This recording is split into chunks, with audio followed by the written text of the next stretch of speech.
this is the story of Michelangelo's life, and this was written during the time that Michelangelo was alive by one of Michelangelo's contemporaries named Giorgio Vasari, who himself was a master artist. That's why I really appreciate this text. One, that the guy was alive when it happened, and two, it's not just some critic writing about art. It's some guy who himself is a master artist.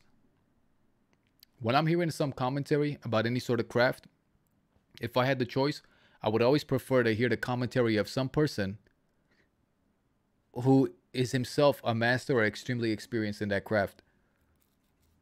The guy who wrote this, remember, is himself a master painter. Now, Michelangelo begins his journey. We've already covered it on past streams, so I won't bore you with that, guys. He ends up sculpting the Pietà, and then he ends up sculpting the David. After he ends up sculpting the David, Matt Krita, this is called Lives of the Artists by Giorgio Vasari, and this is the Life of Michelangelo chapter.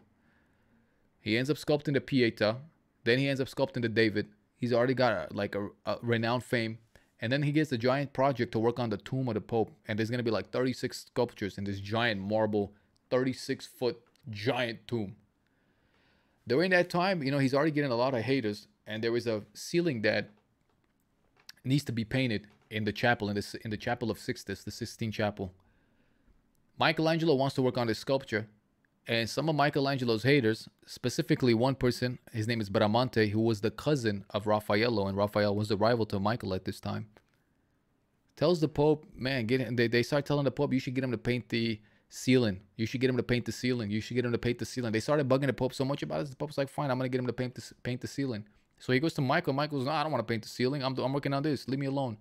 And the more that Michelangelo refused, and the more the other people egged him on, the more the Pope got obstinate. He's like, no, yeah, you know what? As a matter of fact, you are going to paint the ceiling.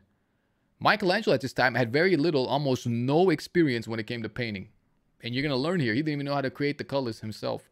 Back then, you couldn't go to the store and buy the colors. Part of being an artist was you had to know how to create, through chemistry, your own paints, your own gesso, and know how to apply that stuff. You had to make all of it yourself. So if you are a painter, you had to, and he knew, because he studied with Ghirlandaio, and he drew and he painted naturally. He knew how to mix the colors, but still, this was fresco. It's a big work. He was going to need assistance for this. And I bring that point up because you learn how inexperienced he was. Now, the Pope would be like, you got to paint that. And the Pope said, it's bad. They told the Pope, it's bad luck to have your tomb erected before you're dead. So like on that grounds, he pulls Michelangelo away. And Michelangelo now, a sculptor predominantly, has to begrudgingly paint the ceiling. Usually when people are painting the ceiling, Peppa, what I have to do in order to get you to paint my face? You'd have to pay a lot of money, man, because I'm not into that stuff. It would have to be like $20,000. There was no way to buy paints. If so, that's crazy. Yeah, I'm sure there was people selling them, Goosey, but they had to make them all themselves. I have a whole text. A lot of the old art instruction, there wasn't art like how to draw and paint. All the old books, whether it's Cennini, whether it's the Domain manuscripts, all the texts from that period, whatever art treatises they were all based on how to make the colors and how to make the brushes and the tools, because there was no art store. You had to do that yourself, and that was part of the art training and part of the secrets that they kept hidden. So the opposing art workshop didn't know what tools you were using and what techniques and what colors you had, so the clients would come and buy from you, Goosey. Oh, I thought you meant I would have to paint your face. That you were gonna come and I have to paint your face, brother. Oh, I thought you meant you're gonna sit down and I have to like do body paint on your face. Oh, I'm so sorry. I thought you wanted me to paint your face, brother. I'm so sorry. I thought it was gonna be like body painting. Oh no, I was thinking, man, it's gonna start with the face and then it's gonna have to be the neck. Next thing you know, I'm gonna be painting butt cheeks. I'm so sorry. I didn't realize that, Monsieur. That's why I said, Monsieur Cloud, I said it would have to be a lot of money if I gotta sit down and paint some guy's actual face. By the way, it's very it's one of the greatest feelings ever to have paint on your body. Take a brush and do this. I swear to God, it feels so good. Take a brush, dip it in paint, and rub it on your skin. There, right there is a good date idea. You hang it out. So what do you do? Oh, I'm a painter. What? You paint houses? No. I like paint people. You know, have you seen Titanic? Oh my God. Yeah, you want to come? I'll tell you what. Come with me next time I go to the art store. Okay. All right, then go to the art store, go to the brush aisle, and then be like, you want to help me choose some brushes? Like, look how good this feels. Close your eyes and then go like that. You think this is a good brush? I'm telling you guys. Or you can do it, you can have that whole conversation to yourself in the head, because you're probably, if you're an artist, you're probably loner like myself, and just go to and just imagine that somebody else doing that to you, and just do it to yourself. But every time you go to the art store, I don't give a fuck who you are. Go to the art store. Even if you're not an artist, take a break one day. Go to the art store and just look with binoculars or look from the outside through the glass at the brush. I guarantee you, you won't see one person walk by the brush aisle without taking the brush on his skin. There is no way you're going to pick up a brush, do this, and not do this. I don't care who you are. Dip it in paint and rub it on your skin. It feels even better. Yeah, monsieur, you would have to get the right reference, brother. You would have to get the right reference. There's directions in the Discord under the Shakespeare Project. Take care, Tani. You guys didn't find my joke funny with the paintbrush stuff? All right, anyway. Now, here we are. Michelangelo, this is a really cool scene, and because it goes to show you what type of people these popes were. The Pope nowadays is like, yes, everybody hold hands and let's be funny together. Back in the day, these popes were, they were fighters, they were generals. The Pope tells Michelangelo, I want you to do a sculpture of me. Michelangelo's working on the sculpture, and the sculpture is unfinished. He's got one hand by his side and one hand up like this. And the Pope comes and says, what the hell's wrong with this? What's with this sculpture? It looked like I look like I'm damning the city. And Michelangelo says, you're actually blessing the city, but at the same time, you're telling them to behave and follow the rules. Michelangelo and the Pope says, well, what are you going to put in my other hand? And watch what the Pope responds with.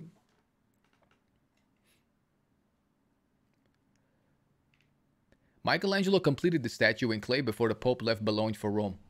And when His Holiness went to see it, the Pope, he didn't know what was to be placed in the statue's left hand, while the right hand was raised in a position of a proud gesture. And the Pope asked if it was given a blessing or a curse. Michelangelo answered that he was advising the people of Bologna to behave wisely. And when he asked His Holiness if he thought he should place a book in the left hand, like a Bible, the Pope said, put a sword there. I know nothing about literature. Now, there's many different translations of this. Another one says, I'm going to put a Bible in the left hand. And apparently the Pope said, put a sword. I'm not much of a reader. The Pope said that. Put a sword in my hand. I'm not much of a reader. Talking about putting the Bible in the other hand. The Pope left 1,000 scudi in the bank to complete the statue, which was later, at the end of 16 months, it took to complete, placed on the front of the main facade of the Church of San Petrino, as was previously mentioned. Just as its size had already been described, the statue was destroyed, though, by the Bentivogli, and its bronze was sold, and it was eventually made into an artillery piece. Now, when the Pope had returned to Rome, by the way, Kerry, can we update the title of the stream? Let's go to the Just Chatting channel, and let's call this Michelangelo's Life. Art history or something like that. Let's do that. If there's any viewers left after that long. Guys, next time I get on a next time I get on a Lord of the Rings rant, one of you guys gotta stop me. Be like, hey, you gotta stop this. Why do you guys let me go on for so long?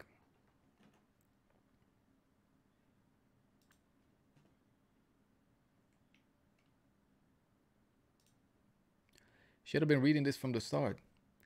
All right, let's keep going. We tried to stop you. I couldn't help it, man. Frodo, I am Frodo Gandalf. All right. Let's keep. It's too amusing listening to you driving that flaming bus off the cliffs. That's a great way to explain it. I'm putting away groceries. I love this stuff. Yeah, Goosey. You're gonna, brother, this is so, I almost want to start from the very beginning and just read the whole damn thing. It'll take us like 3 hours to get through it. Because I think you might transition from Lord of the Ring rant to Hollow Earth.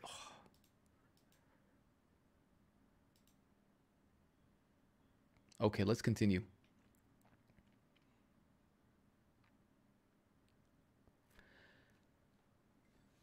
All right, so here it is. Michelangelo completed it. Okay, we saw that part. Now, when the Pope returned to Rome and Michelangelo completed the statue in Bologna, Bramante, the friend and relative of Raphael of Urbino, and therefore no real friend of Michelangelo, realized in Michelangelo's absence that the Pope favored and encouraged Michelangelo's work in sculpture, and along with Raphael, began thinking of a way to change his mind, so that upon Michelangelo's return, the Pope would not try to complete his tomb by telling him that this would seem to hasten his death and that it was bad luck to build one's tomb while alive. And Bramante and Raphael persuaded the Pope that upon Michelangelo's return, in memory of his uncle Sixtus, that the Pope should have Michelangelo paint the vault of the Chapel of the Sixtus that had been built in the Vatican.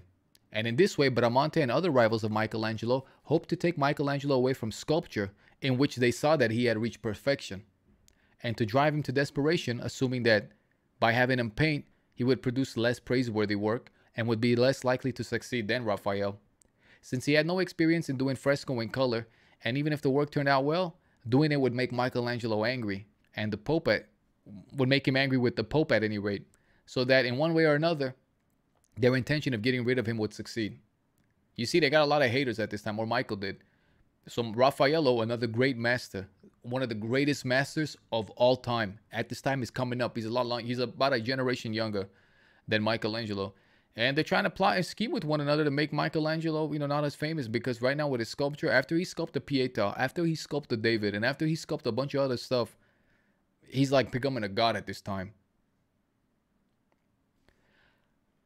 So Michelangelo returns to Rome, and the Pope decided not to complete his tomb for the time being and asked him to paint the vault of the chapel. Michelangelo, who wished to finish the tomb and saw that painting the vault would be an enormous and difficult task, considering his lack of experience with colors, he tried in every way possible to remove the burden from his shoulders, recommending above all to have Raphael paint it. Recommending Raphael for the job. But the more that Michelangelo refused, the more persistent he made the Pope, who was an impetuous man in his undertakings, and once again he was urged on by Michelangelo's rivals, especially that bastard Bramante, so that the Pope, who was quick to anger, almost flew into a rage with Michelangelo. But having seen that His Holiness persisted in the idea, he decided to do what he was asked, and the Pope ordered Bramante to help him build the scaffoldings in order to paint it. Again, remember, it's top. You need some type of carpentering skills to build the scaffolding to paint. So the Pope says, okay, Bramante, Raffaello's cousin, you're gonna work group project. It's like in class when you get grouped up by a guy you don't like. Group project. Now, Michelangelo is kind of unaware that they're plotting and scheming behind his back like this.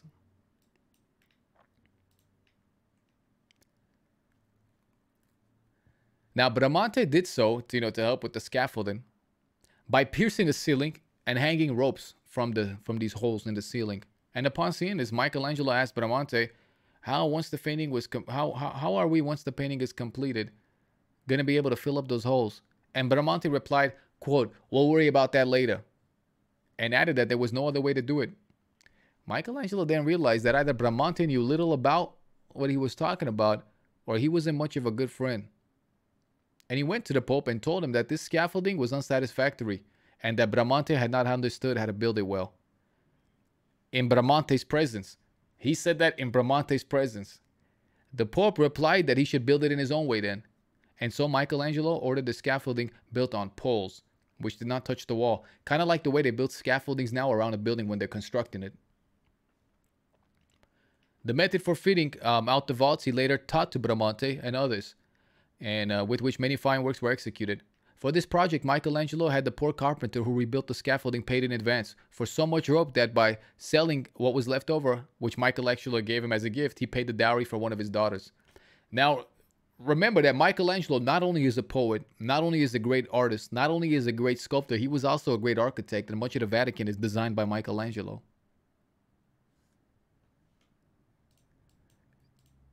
Yeah, get in here, Dennis. You're going to really enjoy this story, brother. This is Michelangelo. So the first guy, the Pope is like, all right, Bramante, I want you to help him build the scaffolding. You know how to do it? Bramante says, yeah. This guy had this weird idea of hanging ropes from the ceiling. And Michelangelo's going, this guy's a weird-ass idea, man. Get rid of this. And he tells the Pope, this guy doesn't know what he's doing. Pope says, do it yourself. So he removes all the rope, and he has some carpenter help him build this new design scaffolding. There's so much rope left over that Michelangelo ends up paying this carpenter in advance with all the rope. He's like, here, take this rope, sell it. The guy ended up selling. There was so much rope left over that there was enough money for that guy to pay for the dowry of one of his daughters. So then Michelangelo begins working on the cartoons for the vault. Cartoon is the old way of saying drawing before the color has been added.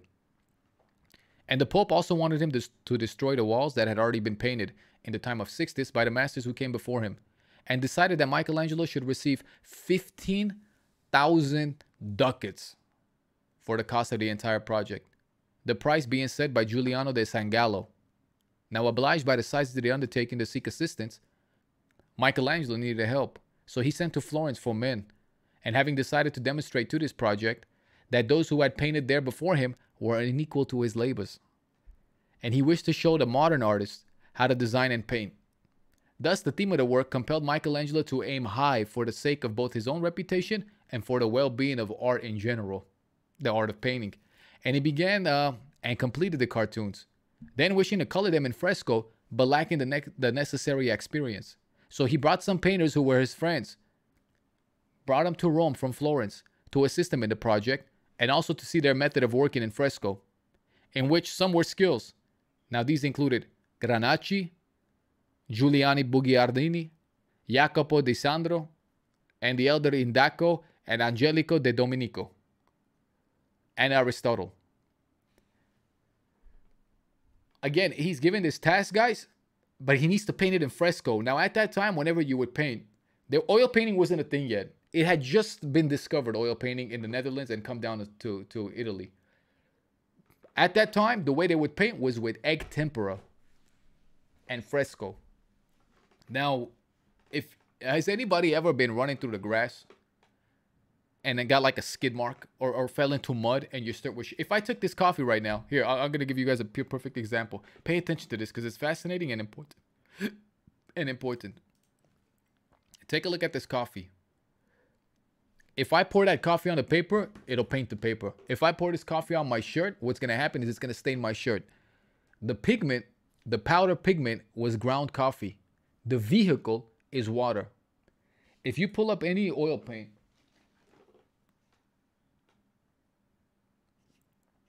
this right here, see, you always see the pigment. Check this out.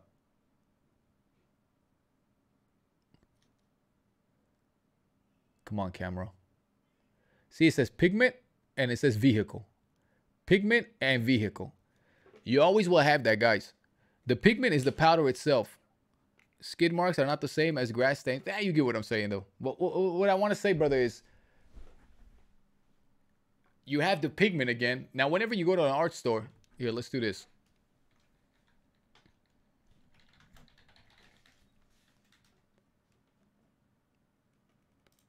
Guys, next time you go to an art store, every single art store you go to, 99% of them, you can buy the paint in the tube or you can buy the paint like this, just the pigment.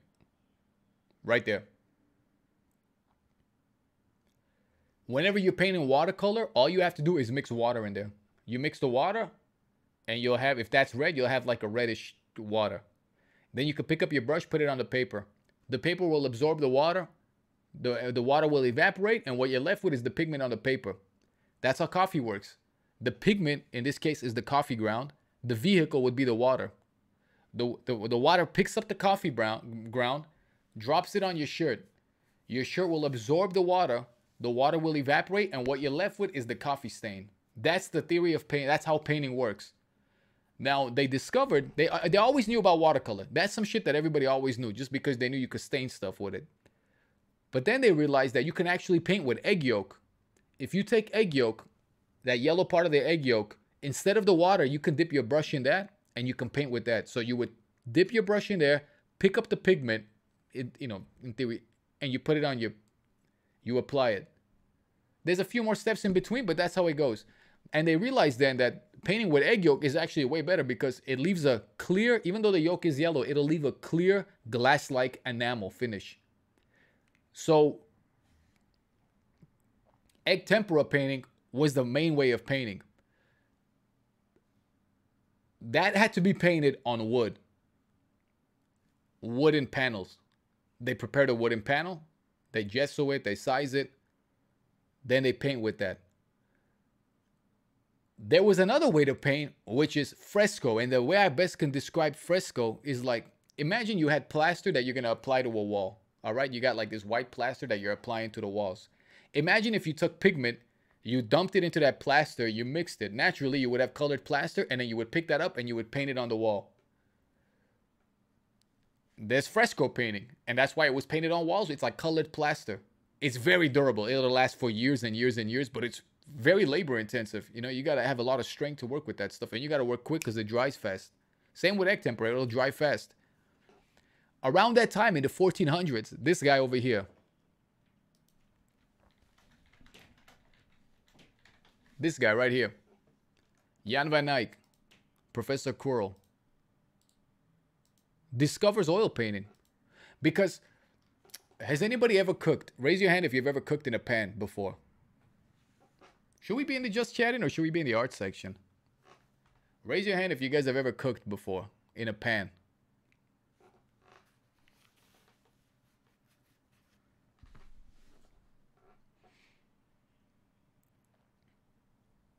All right, Dennis, you have.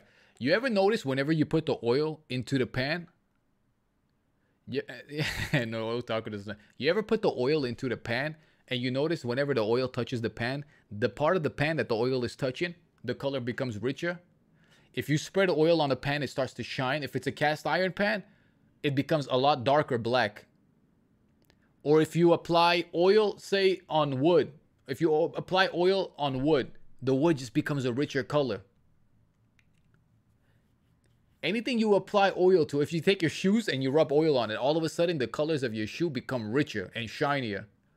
Well, that's something that they realized back then. So after they were done making a picture, after they did their egg yolk or their watercolor picture, they would put oil on their picture because they saw that it would shine. And then they realized there's different type of oils that they can apply. And then came the art of varnishing a picture. They would make it and then they would put a varnish over it. This shiny, oily thing that once it was dry, it would make the colors look richer because they would always look wet. This dude over here discovered in the 1400s, or rather rediscovered, that wait a minute, we don't have to apply this oil at the very end. Rather than picking up the paint with egg yolk, rather than picking up the pigment with water, why don't we just use oil for the vehicle? In the same way that I have, in the same way right here that I have pigment, coffee, and water, I can technically take that pigment, mix it with oil instead of water, and I can spread this pigment on here. You can actually paint with vegetable oil. Next time you're doing oil, paint with vegetable oil. There's a reason why they don't paint with vegetable oil, and that's because vegetable oil won't dry ever. It'll stay wet for like 6-7 months. Your picture will still be wet no matter what. But this dude over here discovered something called, or they knew about something called drying oils. They realized that oil from linseed, from walnut, from poppy, and various other substances, sources, dry faster. It'll dry in a day, it'll dry in a week, it'll dry in a month, which is a lot faster than vegetable oil, which will take a year to dry, and it still won't be dry. So now, this dude was like, wait a minute. Well, let me take the oil and let's do every layer with the oil. We just have to wait in between like a day or two for each layer to dry before we put, and bam, the birth of oil painting. The rebirth of oil painting. Thanks to this dude right here, Jan van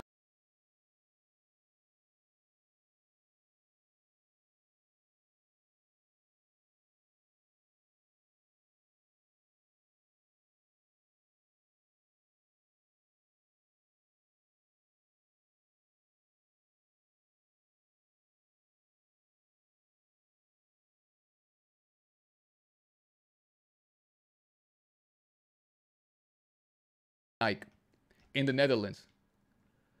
The secret eventually gets all the way down to Italy. And there's a famous story where the first guy who like brings it to Italy, he runs, tells his close homie the secret now of oil painting. Because if you have that secret, if everybody's doing watercolors and all of a sudden you pull up with oil painting, everybody's going to be coming to you guys, because the luminosity, the gem-like qualities that you can get with oil painting, you just can't get with watercolor. You just can't get with it with other stuff. Maybe a little bit with acrylic. You can't get it with the other stuff. So this Italian goes down to Italy. The first person he tells his homie, apparently the anecdote goes, that guy pulls out a knife and stabs him. So he's the only one that has it. Now, fast forward, we're in Italy now. This happened in the 1400s. Now it's the late 1400s, early 1500s.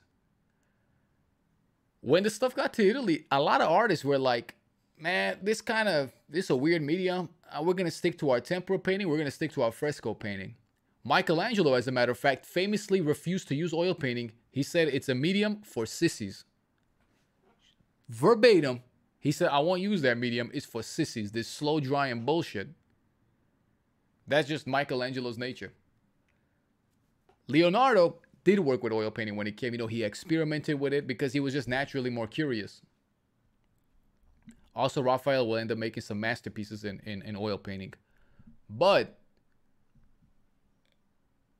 there's a city called Venice. And Venice is filled with water. So the environment, there's a lot more moisture in the air. They always had trouble with working with tempera because of the wooden panels, working with fresco, just too much moisture in the air, guys. You know, and mold and shit will develop on your paintings. So when they found out about oil painting, they're like, hey, what's this new thing? Oh, give it to us.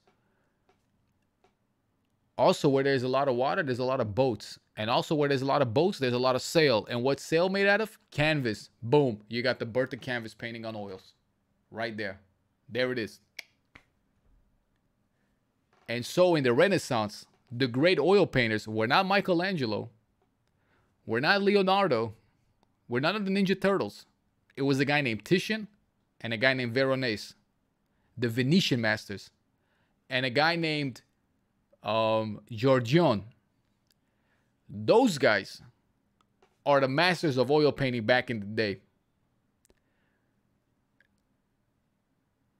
Now, what we're talking about, though, is right around that time when oil painting has been... Now we're talking about Michelangelo. Michelangelo's not working in oil. He's working in fresco. He doesn't have experience in fresco painting, though. You would think that Michelangelo was an expert artist, right? And they knew all the ins and outs. He knew how to draw. You know, he had all that masterly, how to sculpt. But now he has to make a painting that he doesn't even want to do. But now that they're giving it to him, he said, okay, I'm going to make this painting and I'm going to show these guys what's up. Both for my own sake and for the sake of art. So he calls Florence to talk to the artists that he went to the, to the other masters that were his friends. And they all came up in Ghirlandaio's workshop, which is the master artist of Florence at that time. Calls Granacci over, calls, Aristotle over, these artists. And he says, come, I need your help. I need to figure out how to use this fresco painting stuff. So now a bunch of masters are really excited. They're coming all the way to Rome from Florence, and they're going to help Michelangelo on this grand project. By the way, at this time, any artists, they were not making paintings by themselves. They always had a workshop of assistants. People stretching the canvases, people crushing the paints, people doing their under drawings. Think about how long it takes me to make one little portrait. I mean, I'm a major noob, guys, but you spend several hours on one little portrait. These guys are doing everyday giant pictures. It's just impossible to do them all by yourself. And they're cranking these out. So you have a team of artists. So he calls his team over, other masters, and they show up.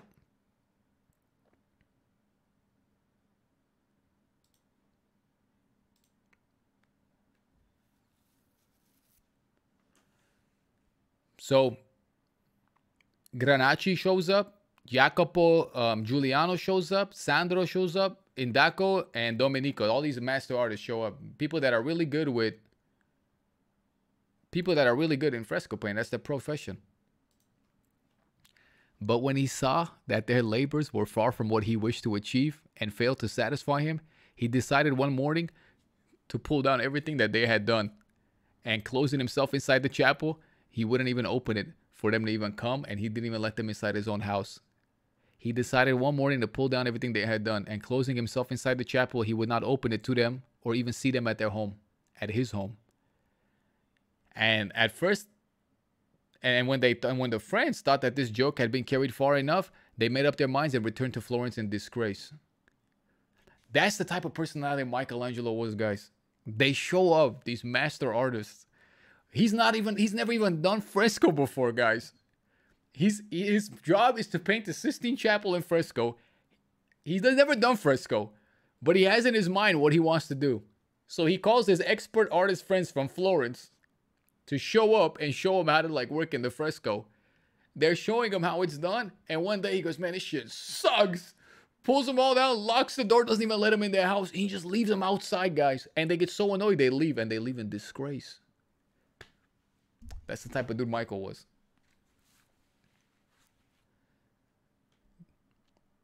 Then Michelangelo made arrangements to do the whole work by himself, and he readily brought it to a very fine conclusion with diligent effort and study.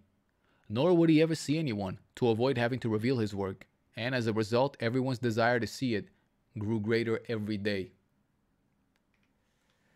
Pope Julius was really anxious to see the work Michelangelo was doing, and the fact that it was hidden from him made his desire grow even more to see it. Then, hey, what's up, Unity of Balance? He hired experts that hated their expertise and fired them. He's a privileged tech CEO. Brother, he's doing this on his own, guys. You would have to just be an artist to know how much labor is involved in this and to know that you're going to do it by yourself. He's never done fresco before. Now, again, this is going to show you his inexperience. Goosey, I hope you're listening, brother, because you said this part was interesting. So Pope Julius was really anxious to see the work Michelangelo was doing, and the fact that it was hidden from him made his desire grow tremendously. So one day he wanted to go see it, but was not admitted, for Michelangelo would never agree to show his work. This gave rise to the disagreement which, as was discussed, caused Michelangelo to leave Rome, since he did not wish to show his work to the Pope. And according from what I learned from Michelangelo to clarify this matter, when a third of the chapel had been completed, certain parts of mold started to appear one winter as the north wind was blowing. This was caused by the fact that the Roman lime, which is white and made from travertine, does not dry very quickly. And when mixed with pozzolana, which is the tan color, it makes a dark mixture that is watery when it's in a liquid state. And when the wall is well moistened, it develops a powdery crust while drying. In this case, the salty secretion popped up in many places, but he was worn away by the air with the passage of time. Michelangelo was in despair over this and didn't want to continue to work. He's getting mold on his paintings. Again, you got to remember, guys, every single color that he's using is made individually from the stuff in his neighborhood.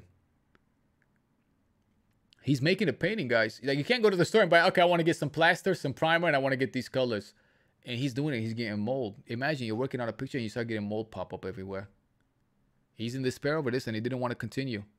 And when he apologized to the Pope for the work that did not turn out well, the Pope sent Giuliano de San Gallo there, who explained to Michelangelo the origin of the defect and encouraged him to continue and showed him how to remove the mold. This guy came and showed him how to remove the mold. When he had finished half of the chapel, the Pope, who had then climbed up to see it on several occasions on certain stepladders assisted by Michelangelo, wanted him to uncover the painting, for he was by nature impetuous and impatient, and could not wait until the work was complete and had received, as they say, the final touches. As soon as it was uncovered, it drew all of Rome to see it, and the Pope was the first, since he did not have the patience to wait until the dust settled from the dismantling of the scaffolding. Once Raphael of Urbino, who was a very excellent imitator, saw it, he quickly changed his style, and in order to show his skill, he immediately painted the prophets and the Sibyls in the Santa Maria della Pace, while Bramante still tried to convince the Pope to give the other half of the chapel to Raphael. This motherfucking Bramante, guys.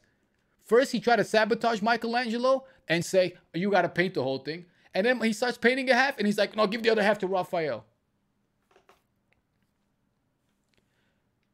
When Michelangelo learned about this, he complained about Bramante and openly told the Pope of Bramante's many defects, both in his life and in his architectural works. And as it later turned out, Michelangelo became the one to correct his mistakes in the works department of St. Peter's. But the Pope, recognizing Michelangelo's skill more each day, wanted him to continue. And when he saw the chapel uncovered, he judged that Michelangelo could do the other half much better. And so Michelangelo brought the project to perfect completion in 20 months, all by himself, alone, without even the assistance of somebody to grind his colors. Michelangelo sometimes complained that because of the Pope's haste, he wasn't able to complete the work in his own way, as he would have wished, since the Pope importunately demanded to know when he would finish. On one occasion, among others, Michelangelo replied that the work would be finished when it satisfies me in its artistic details. And we, remarked the Pope, want you to satisfy us in our desire to see it done quickly. End quote. Finally, the Pope threatened that if Michelangelo did not finish quickly, he would have him thrown down the scaffolding. And so Michelangelo, who feared and had reason to fear the Pope's temper, immediately finished what was left without wasting any more time. And after he had dismantled the rest of the scaffolding, he unveiled it on the morning of All Saints' Day when the Pope came to the chapel to sing Mass to the satisfaction of the whole city. Michelangelo wanted to retouch some details. This is one of the most legendary burns, guys, of all time. You ready for this? Michelangelo wanted to retouch some of the details a secco, as the old masters had done on the scenes below, painting certain fields, draperies, and skies in ultramarine blue, and golden decorations in some places to give the painting greater richness of detail and a finer appearance. When the Pope understood that this decoration was still missing, having heard the work so highly praised by everybody who had seen it, he wanted this also to be provided. But because it would have taken too long for Michelangelo to rebuild the scaffolding, the painting remained as it was.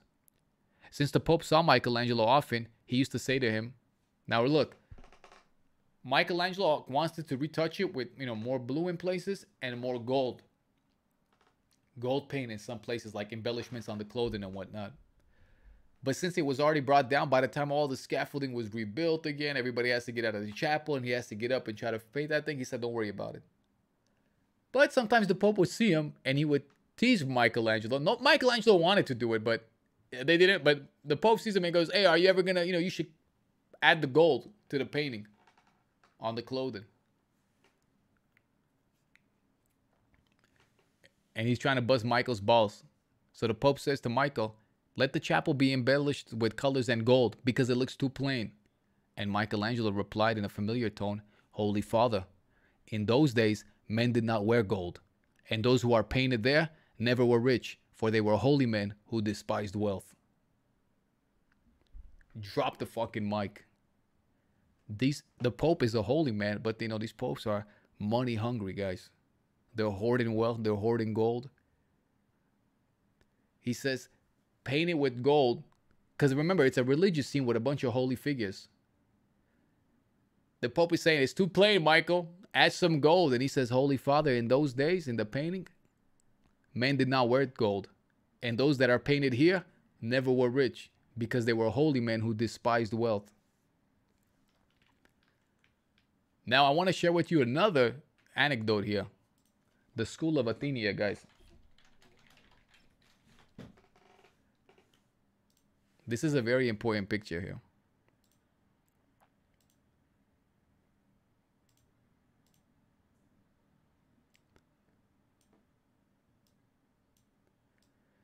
This is in that same building, in another quarter of the building. This is painted by Raffaello. What is the Renaissance? Renaissance means like rebirth. But what is it a rebirth of? Before the Renaissance, it was the Dark Ages. You had the medieval ages, you had the Dark Ages, and right around the 1300s, this is in the late 1400s, early 1500s.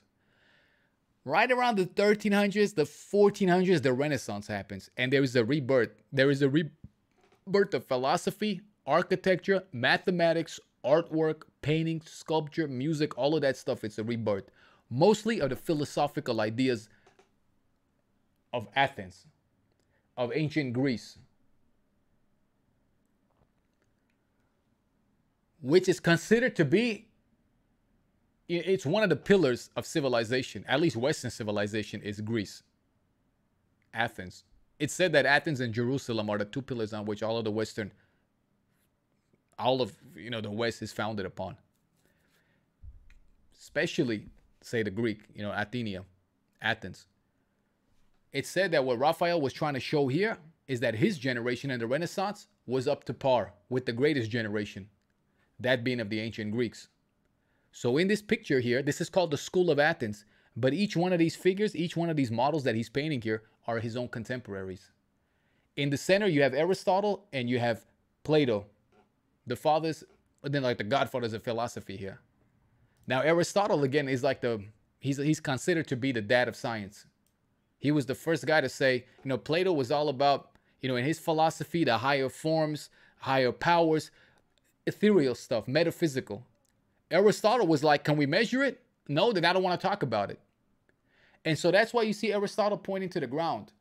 He's saying here on earth, like, can we measure it? Can we touch it? From the mountain. Yo, assassinated. Thank you, brother. That's cool. Thank you, assassinated. Let's more mud flood. He's pointing to the ground. Plato is pointing to the sky, to God, the metaphysical. But that guy right there who's playing, this guy here who's Plato, right here, this guy right here.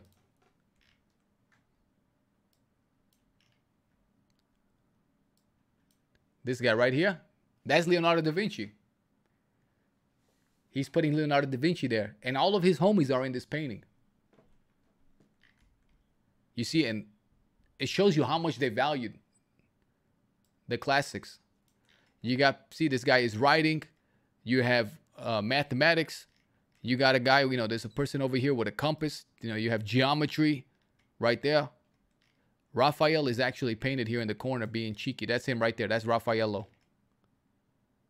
Astronomy, guys, all of it. Here's Raffaello, by the way. And this is why this painting is so legendary. It just embodies all of what the Renaissance means. Now, the funny part is, when he was working on this painting, Michelangelo was working on the Sistine Chapel. While he was working on this painting, no one was cool with Michael. Guys, he was the greatest artist at that time, hands down. But people didn't like him because he was just so fucking grumpy. And he wasn't even, everybody was in his picture. Everybody was invited to pose. But Michelangelo was not invited. Michelangelo gets called away for whatever reason. Remember, no one's allowed to go see his Sistine Chapel. The Pope was barely able to see it. But Raffaello, while Michelangelo was gone, sneaks in through his own connections. And the Pope loved when Raphael died, the Pope wept. And they end up burying Raphael in the Pantheon. That's where he's buried. This guy he's not they call him the Prince of Painters for a reason. Raphael sneaks in, looks up and sees this. I'm getting goosebumps right now talking about it. He looks up and he looks at the Sistine Chapel, which is not yet finished, when Michelangelo was called away. He sees it and he's stunned. It said that I've read that he wept when he saw it. He immediately goes back, completely changes up his style. Changes up his style in such a way that when Michelangelo comes back and sees this work, he goes, this motherfucker snuck in and saw my work. Because it was so obvious to Michael. But that's not even the best part. As soon as Raphael came back to continue his work, not only had he taken inspiration from Michael, changed up his whole work, but look who he ended up painting right in the center of his picture. He ends up including Michelangelo right here in the foreground. Right there, there's Michelangelo. And Michelangelo, was known to have the gift of sweet poetry. And he was known for being a poet. On a block of marble right there. That was not intended. This was added after the fact. The painting was almost done. And then he came, after he saw it, he couldn't. There's like, no way. I gotta pay my respects to the greatest of all time, to Michelangelo. And that's where Michael is. He sits right there in the center. See? Right there, there's Michael. That's him. It's an act of respect. We're beefing. We don't like one another. But you know what? I just saw the painting that you made. All heads have to bow before Michelangelo. That's just the type of dude he was. You can't hate is what I guess what I'm trying to say. And there he is. There's Michelangelo right there at the center. That was added after the fact. Look at those calves.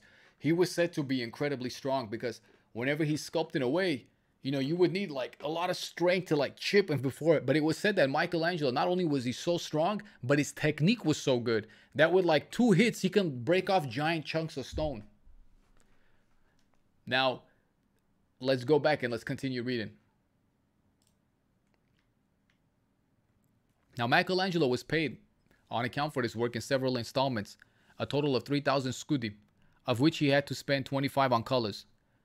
These frescoes were done with the greatest discomfort, for he had to stand while working with his head tilted backwards. And it damaged his eyesight so much that he could no longer read or look at drawings if his head was not tilted backwards. And his condition lasted for several months afterwards.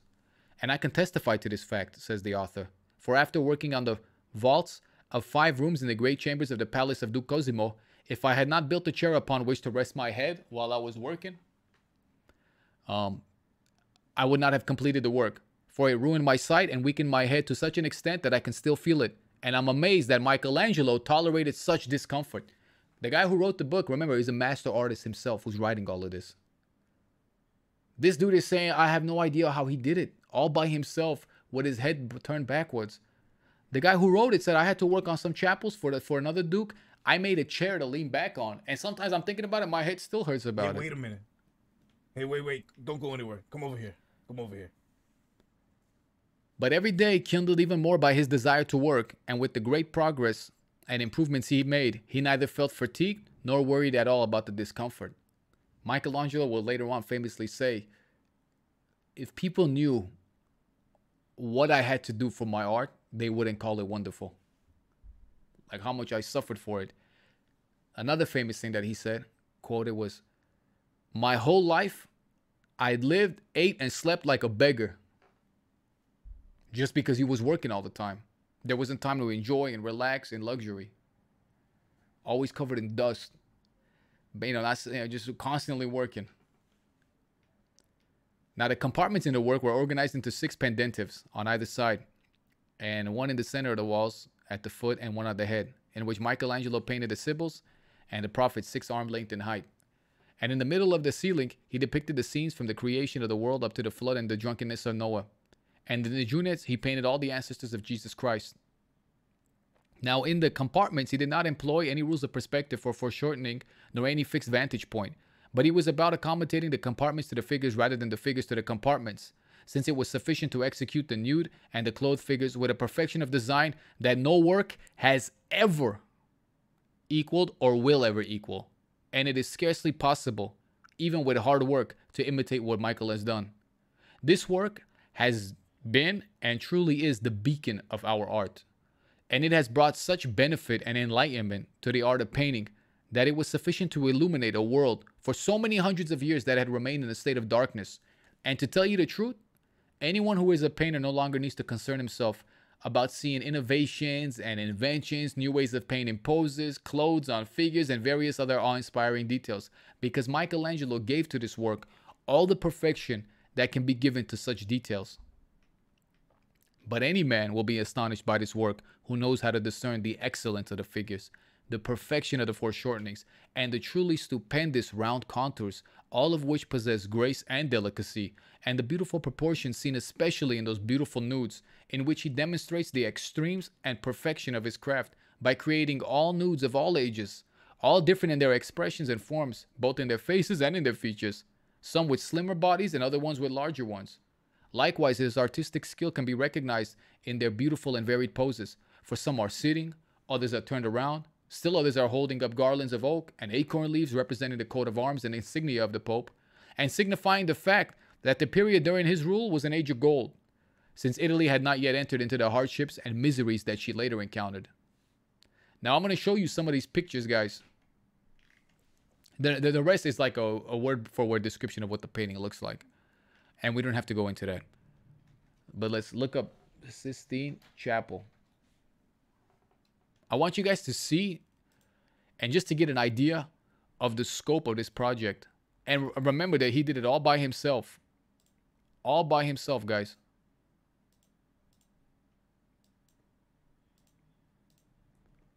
And remember that this project was given to him in order to they gave him this project because he was doing so good in sculpture that the other, like Raphael and his crew, were getting so salty. They're like, we got to figure out a way to make this guy like sabotage him, make him paint the chapel. He would hate doing that. If he has to do it, he's gonna hate the Pope. He's got no experience in fresco. The guy ends up painting the chapel and ends up making the greatest painting that will ever be painted ever. He didn't even want to do it, guys. He didn't even know how to mix the, like, he needed to call people to show him how to mix the fucking, create the colors for fresco painting. And he ends up, they gave him this project to sabotage, and the guy ends up making a project he makes a painting so good that it's actually considered one of the wonders of the world. One guy by himself.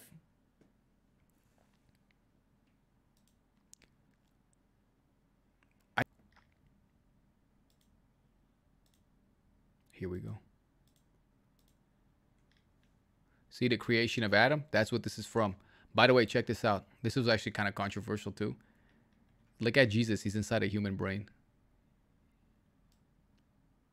Isn't that cool? I'm sorry, not Jesus, God. That's God creating Adam. You see that? It's inside a human brain. And he was very familiar with anatomy, and him and Leonardo were dissecting people. They had permission to. You see that? It's God is inside a human brain. And some people have said that that's like a mark of atheism, but he was a very devout, religious guy. Yeah, it's inside a human brain. You know, if you read his poetry and whatnot. Guys, look at this project. Look at this dude right here. Don't forget that this is on a curved surface. I was told in Rome that M.A. was so pissed at the Pope that he painted the figure but above the altar. Michelangelo. That right there?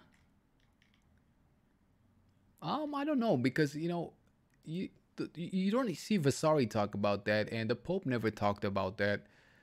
I think sometimes a lot of people like to add some drama that didn't really exist. Maybe that might be true, brother. Maybe that might be true. But he loved the Pope. According to what Vasari says, they had a tumultuous relationship, but he loved the Pope. He loved and he feared the Pope, but he also loved the Pope. Even the placement of the brain, it corresponds to the actual anatomy. Interesting. Look at that, guys. So beautiful.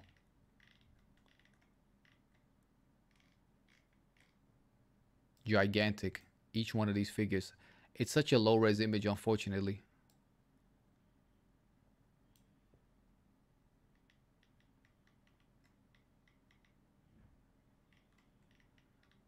Incredible stuff.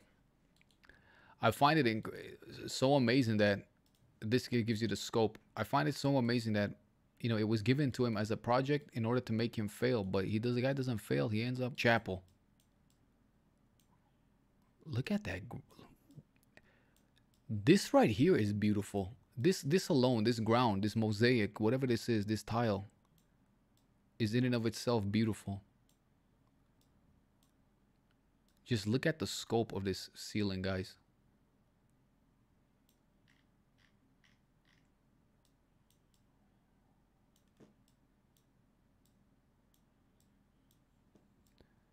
Brother, thank you so much for sending this over. Wow.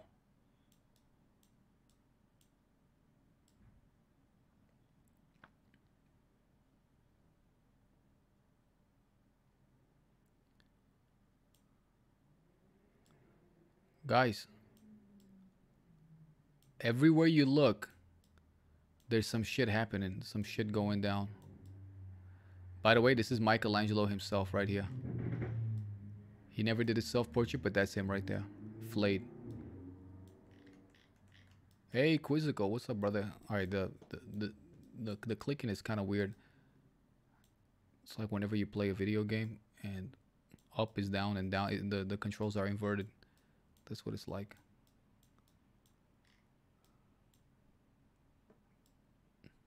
Each one of these figures, if I had to paint, you know, and design and painted one of these figures, I'd be so happy. Guys, this is on a vault. This is on a curved surface.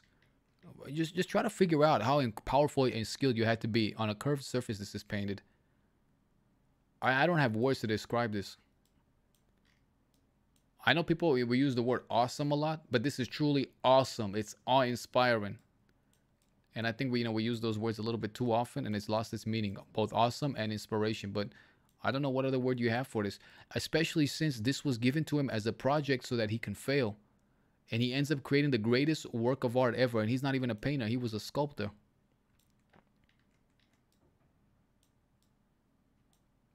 Look how small the ceiling is from down here. Do you guys want to hear a little bit about his earlier life? And the sculptures? I mean, we've talked about that a lot. Maybe it's not worth going through it again and again and again and again. Or maybe it is, who knows?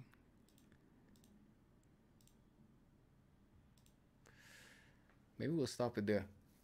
And it shows some broken down into high-res shots. Let's see.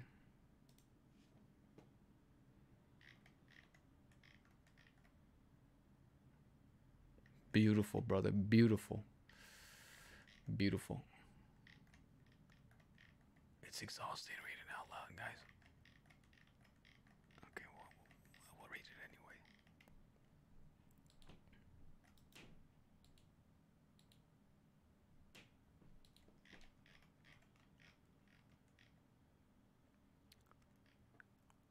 I love the way this opens up. He says that while industrious and distinguished people, illuminated by the widely renowned Giotto and his followers, were striving to give the world proof of their talent, which the benevolence of the stars and the proportionate mixture of their humors and... let me translate. While really motivated artists who were inspired by the recent master Giotto and his followers, while these motivated artists were trying their best to give the world proof of their talent, which they got from God, they were all toiling anxiously and in vain, uselessly, in their eagerness to imitate the grandeur of nature. While these artists are struggling to show the world and give world proof of their talent, trying to make good art, they're all doing it in vain. And the most benevolent ruler of heaven during this time mercifully will turn his eyes towards earth, and witnessing the hopeless quantity of such labors, the most fervent, they're trying hard, but fruitless studies, and the presumptuous opinion of men who were further from the truth than shadows are from the light. So God decides, in order to rid us of so many errors, to send to earth a spirit who, working alone by himself, was going to be able to demonstrate in every art and every profession the meaning of perfection in the art of design, how to give relief to the details in a painting by means of proper drawing, tracing, shading, casting light, how to work with good judgment in sculpture, how to make buildings comfortable, secure, healthy, and cheerful, well-proportioned, and richly adorned with various decorations and architecture. Moreover, God also wanted to join to this spirit true moral philosophy and the gift of sweet poetry. And so the world would admire this guy that God is going to send to earth and prefer him for his holy singular example, because there's only going to be one version of him. They will prefer him for his holy singular example of his life, his work, and the holiness of his habits, and all his human undertakings, so that we would call him something divine rather than mortal. And because God saw that in the practice of these professions, meaning painting, sculpture, and architecture, that Tuscany, where Florence is, always had the most advanced and motivated artists, he gave to this city and he wanted to bequeath to this Florence, whoever he was going to send down, he's going to make his hometown Florence, because Florence deserved it the most, because they were the most motivated and the most dedicated when it came to these arts. And so in the year 1474, under a fateful and fortunate star, a son was born in the Casentino district of an honest and noble Lodovico, de Leonardo Buonarroti Simoni, who, according to what people say, was a descendant of the most noble and ancient family of the Count of Canossa. And so to this Lodovico, who in that year was podesta of the castle of the Chiesi and the Caprese, where St. Francis received the stigmata, was born a son. Let me say on the 6th day of March, on Sunday, around 8 o'clock. That's when Michelangelo was born, to whom he gave the name Michelangelo. I want to stop for a moment. I want to tell you guys something. I always rant about modern architecture. Michelangelo was also a gifted architect. Again, much of the Vatican, designed by Michelangelo, big parts of it. Listen to the Renaissance philosophy of what a building should look like. Making buildings comfortable, secure, healthy, and cheerful and well-proportioned. Don't you wish sometimes that modern architects would consider, when they're making a building, for it to seem cheerful, healthy, well-proportioned, and comfortable? And not just be boxes? Just box after box after box after box after box after box. Just thinking about it. Just think about it. Just saying. That's some praise that an artist is saying. That God looked down and he said, look at these artists. They're trying so hard to make some good art. They're trying so hard. You know what? Let me send them down Let me send them down somebody who's going to be great at art. That's going to show them how to draw, paint, trace, shade, architecture, poetry. Let me, every version of art that you can imagine, I'm going to create some guy and send it to him so he can help them and show them how it's done. And he said, you know what? Tuscany is the best. Right now, Florence, they're trying the hardest. If anybody deserves for an artist like this, it's that town. So bam.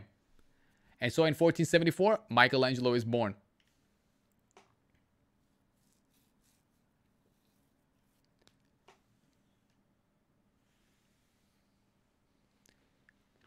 And so after Lodovico, his dad's job ended in whatever he was, he returned to Florence and to his villa, 3 miles from the city, where he owned a farm inherited from his ancestors, which happened to be a place abundant in stone and everywhere filled with quarries of blue-gray sandstone that was continuously mined by stone cutters and sculptors, most of whom are born in this area. So it turns out that Michelangelo's dad owned a villa where they had a lot of stone that sculptors would come and use. And Michelangelo was given by his dad to a wet nurse in the villa who was the wife of one of the stone cutters. And thus, conversing with me one day on one occasion, Michelangelo jokingly declared to me, "Hey Giorgio, if I have any intelligence at all, it has come from being born in the pure air of your native Arezzo. And also because I took the hammer and chisels with which I carved my figures from my wet nurse's milk." Amazing. In time, the number of Lodovico's children grew. And since he was not well off and had little income, he placed his children in the service of the wool and silk guilds, while Michelangelo, who was already grown, was placed with Master Francesco de Urbino in grammar school. And because Michelangelo's genius attracted him to the pleasures of drawing, he spent all the time he could drawing. Now remember, Michelangelo was born from a noble family. It said it came from the Count of Canossa.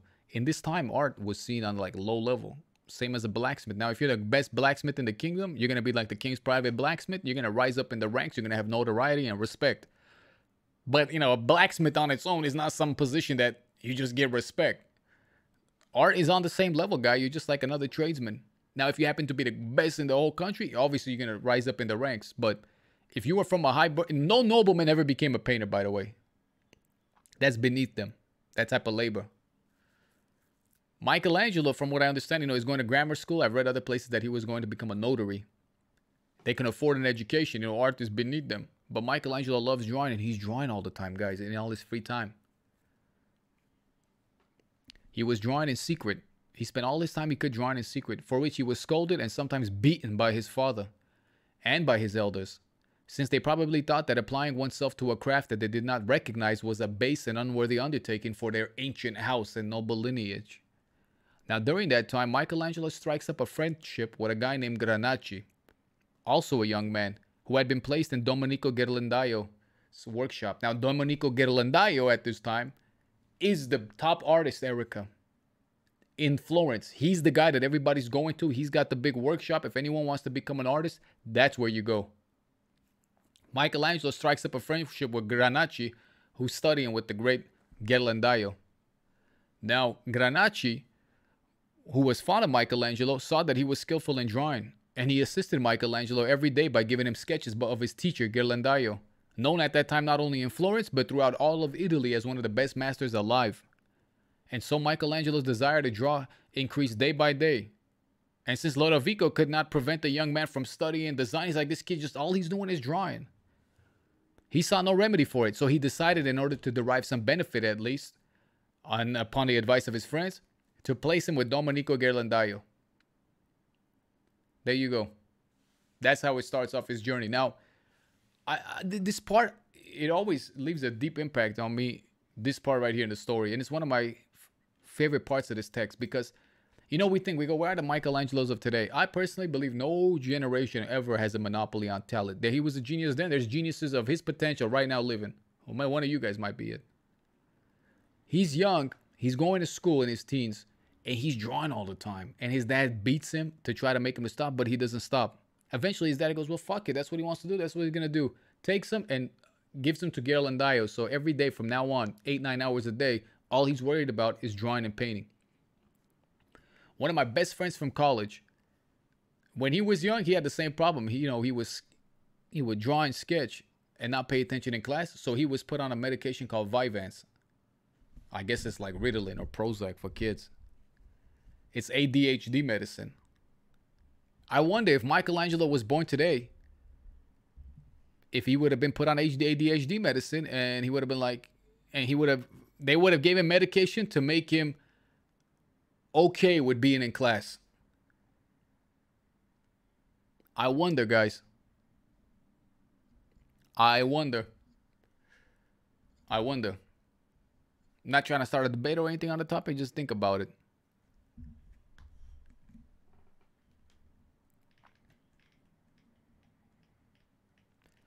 Now, Michelangelo's skill and character grew in such a way that it amazed Domenico, who saw him executing works beyond the young man's ability. Because it seemed to him that Michelangelo not only surpassed the other students, of whom he had a large number, but on occasion he equaled the works of himself. And it happened that one day, that one of the young men studying with Domenico had copied some clothed female figures in ink from Ghirlandaio. So the master said, here, I drew these pictures, I'm the master. Hey, student, take these and copy these. The student is copying the master's work. Michelangelo ends up taking the master's work and improving it. Michelangelo took the paper and went over the outlines with a thicker pen in the way that it should have been done. In the way that it should have been done. And in parentheses it says, that is perfectly. And it's a marvelous thing to see the difference between the two styles and the excellence and judgment of a young man who was so spirited and bold that he had enough courage to correct the work of his master. Today I keep this drawing, says the author, near me as a relic, and I obtained it from Granacci to put it in my book of drawings, and others that I received from Michael.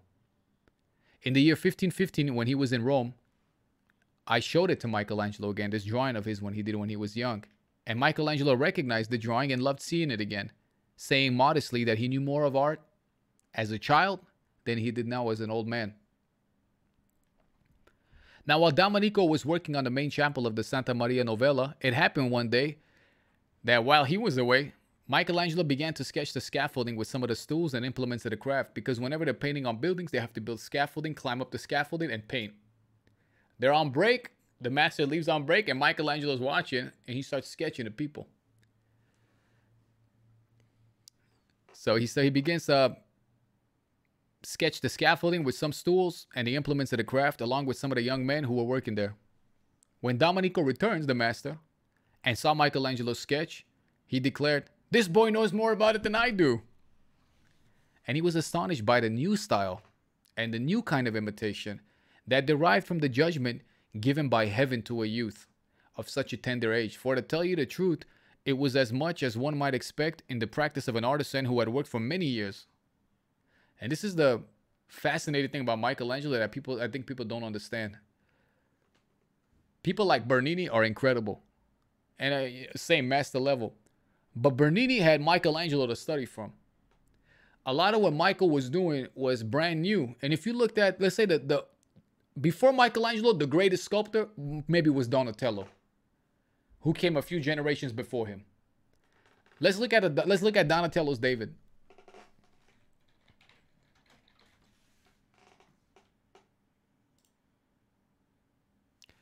That's Donatello's David. Okay, that's Donatello's David. Now let's look at David Michelangelo. Okay, I one click. It's way different, guys. You see what I'm saying? So what's blowing people's minds about Michelangelo is saying, where is he getting this? Right now, he's taking a work of Ghirlandaio, who is the greatest guy.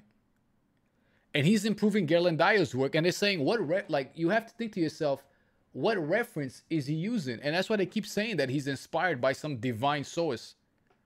Because where is he getting like this judgment from? That judgment is supposed to come after years and decades of practice, that you realize, see what's missing by practicing the old masters.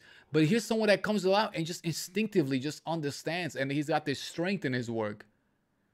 That's why the Sistine Chapel is so incredible. That painting that we just looked at. Sure, you can see a lot of painting. Like if you look at Peter Paul Rubens' work, that comes in this is in the 1500s. If we look at Peter Paul Rubens, who comes in the 1600s, Peter Paul Rubens will dwarf what Michael is doing in terms of detail, in terms of in painting, and just the art of painting. But Rubens had Michael to look at. Without Michael, there is no Rubens. And just the leap from the artist that previous to Michael, and that always happens in sports too. For example, someone like Michael Jordan. Not to get hacky here with this argument, but the reason people consider Michael the greatest is because he changed the way the game was played. Maybe nowadays there's people that shoot better, that are more athletic, that do less turnovers. I don't even know if that's the case, but let's say there was. It wouldn't matter, because when Michael Jordan came, he changed the way that people approach the game. He had a completely novel way of playing. And some of the great in sports, these people like Johan Cruyff in soccer, he changed the way that soccer was played. Sure, there might be people now that are faster, shoot better, pass better. But during his period, he had a vision. And that's what Michael did. You're thinking, who was he looking at before? If you look at Giotto, the guy everybody's praising beforehand, and then you look at Michael, guys, let's look at Giotto.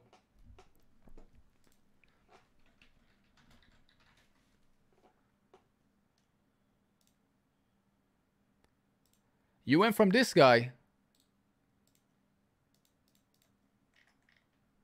You know what I'm saying? To Michelangelo. Of course, there's many artists in between. I mean, don't get me wrong. There's Ghirlandaio, who, if you compare his work to this guy's, Ghirlandaio is way better. But, you know, the reason this guy was a master is because before this guy came through,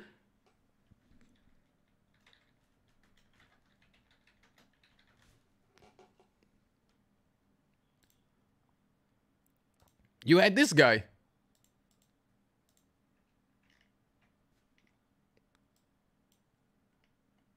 But before you had this guy come through, like if you look at the previous, it's way worse. And, you know, I think for me, Michelangelo represents one of those leaps. Like these dudes, there's like these certain minds that are just so talented. They're such visionaries. And of course, they work hard. That they're able to make these bridges, these leaps of, I don't know, intelligence. What would you even call it?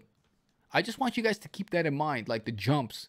Michelangelo is one of those, and they're saying, where is this kid coming up with these like, how does he know to improve some? What is he referencing?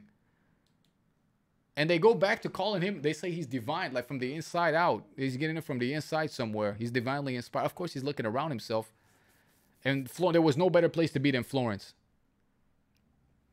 No better place to be than Florence, because the competition was hot. The competition was hot, and art was in demand. So Domenico sees and he says, this boy knows more about it than I do, guys.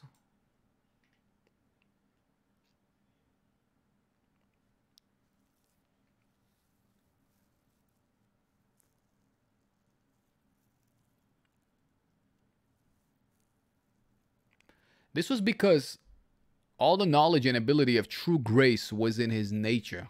See? Enhanced by study and practice.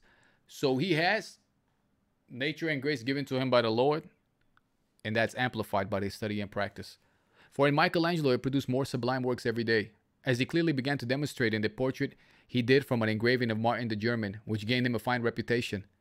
Since the scene by this same Martin, which was engraved in copper and showed St. Anthony being beaten by devils, had reached Florence, Michelangelo drew it with a pen in such a way that it was not recognized as his, and he painted it with colors in order to copy the strange form of some of the devils. He goes to the market and buys fish with scales of unusual colors. And he showed so much talent in the work that he acquired from it both credit and renown. So another guy named Martin, his painting, he has an engraving that's going around. And the scene of this Martin guy, this engraving, is St. Francis being attacked by devils. Michelangelo does a copy of it in pen. And the devils, he gives them like, he goes to the market and he buys fish. And he references the fish scales for the texture of his drawing for the devils. And again, they didn't even recognize that it was his work. It was so cool. And that piece by Michelangelo, he gets a lot of credit and renown for that. He also copied, Michelangelo, drawings done by various old masters. So closely he copied them that they were not recognized as copies. Because by staining and aging them with smoke and various materials, he soiled them so that they seemed old and they couldn't be distinguished from the originals. And he did this for no other reason than to have the originals, giving away his copies, because he admired the originals for the excellence of their skill, which he sought to surpass in his copies, thereby acquiring a very great reputation. So you don't ever want to let Michelangelo borrow an actual master copy, because he would copy it and give you his copy. He would, you know, add smoke and light the paper to make it look old, add dirt on it. And so he was counterfeiting and keeping the originals. Now, at this time, one of the greatest noblemen in Florence is a guy named Lorenzo de' Medici. Lorenzo the Magnificent. And so, in those days, Lorenzo de' Medici, the Magnificent, kept Bertoldo the sculptor in his garden near Piazza San Marco. Not so much as a custodian or guardian of the many beautiful antiquities he had collected and assembled there at great expense, but rather that He wished above all to create a school for excellent painters and sculptors, and wanted to have the above mentioned Bertoldo, who was a student of Donatello, as their teacher and guide. Lorenzo loves sculpture. Dari de Medici is better. Hell yeah. So Medici wants to have a school of sculpture. He wants it to happen at his house. Donatello, who's now dead, had a pupil named Bertoldo. The Medici says, come live with me, Bertoldo. I want you to be the teacher and the custodian here. Let's start a school. And although he was so old that he could no longer work, he was nevertheless a very experienced and famous master. This Bertoldo guy. And so Lorenzo... This Bertoldo guy, his skill was such that no one in Florence at the time could surpass him in his skill. And so Lorenzo, who bore a great love for the art of painting and sculpture, was lamenting the fact that in his day, no renowned and noble sculptures could be compared with the great painters of that day. Painting is rising, sculpture is kind of low. And so what does he do? What does Lorenzo do? How are we going to solve this problem? He's going to found a school. And accordingly, he calls Domenico Ghirlandaio, Michelangelo's teacher, and asks him if he has any young men in his shop who are inclined to this art of sculpture. And he should send them to my garden. Send them to my garden, where he wished to train them in a way that would honor himself, Domenico, and his city. So Lorenzo calls and goes, hey, Domenico, brother, I've been thinking, you got this workshop. We're both representing Florence.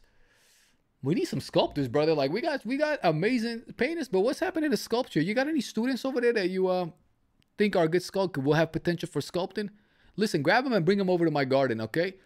Let's found a sculpting school, and it will bring us great fame. Both Florence, me, and you. Thus, Domenico gave him some of his best young men, including, among others, Michelangelo and Michael's friend Granacci. And they go to Lorenzo the Magnificent's garden. Now, at the garden, there's already an artist there working, and his name is Torrigiani. And when they show up, Torrigiani is working on a clay figure that Bertoldo gave him to do.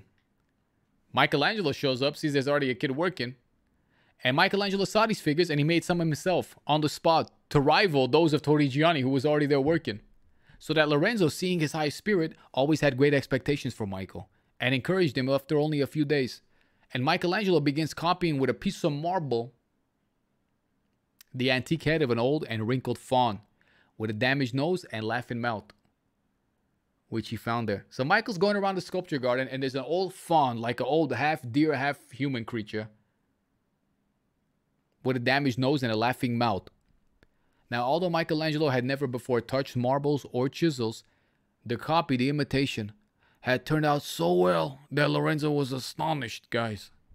And when Lorenzo saw that Michelangelo, following his own fantasy rather than the antique head, had carved his mouth open and gave him a tongue to make all his teeth visible, this lord, laughing with pleasure, as was his custom, said to Michael, "But Michael, you should have known that old men never have all of their teeth, and some of them are always missing. Ha ha ha," and he leaves.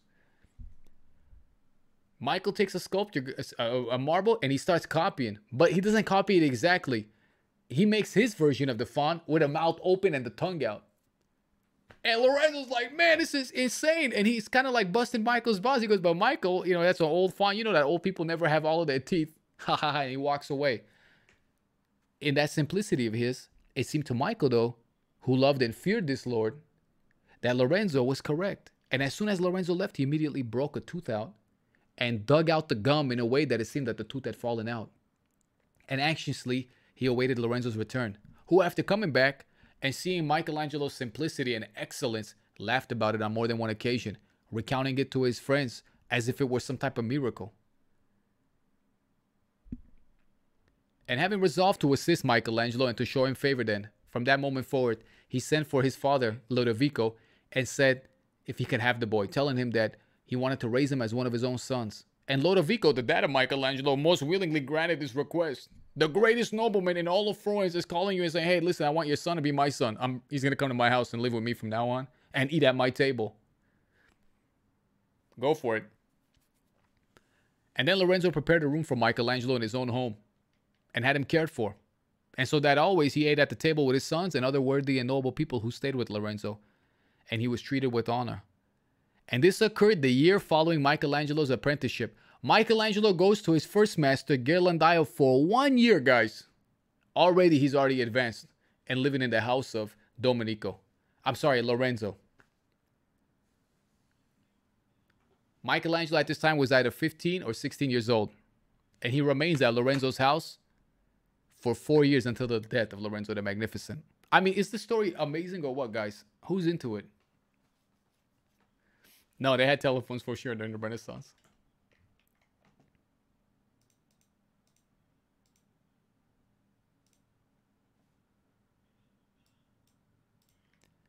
Now, during this time, as his salary and in order to assist his father, Michelangelo received 5 ducats a month from Lorenzo, and to make him happy, Lorenzo gave him a purple robe and a job, in the government customs department. Indeed, all the young men in the garden were being paid a salary, some more and others less, because of the generosity of this most noble and magnificent citizen. And while he lived, they were rewarded. Now, around this time, on the advice of a singular man of letters, this part is really cool. Michelangelo created in a single piece of marble given to him by Lorenzo the Battle of Hercules with centaurs, which was so beautifully done that those who examine it today sometimes can't believe that it's done by the hand of a young man rather than by some esteemed master who has been steeped in the study and this practice of art. Today, the work is in Michelangelo's home and is kept as an exceptional treasure in his memory by his nephew Leonardo. And it's not many years ago that Leonardo also owned, in memory of his uncle, a bas-relief of Our Lady executed by Michelangelo. Okay.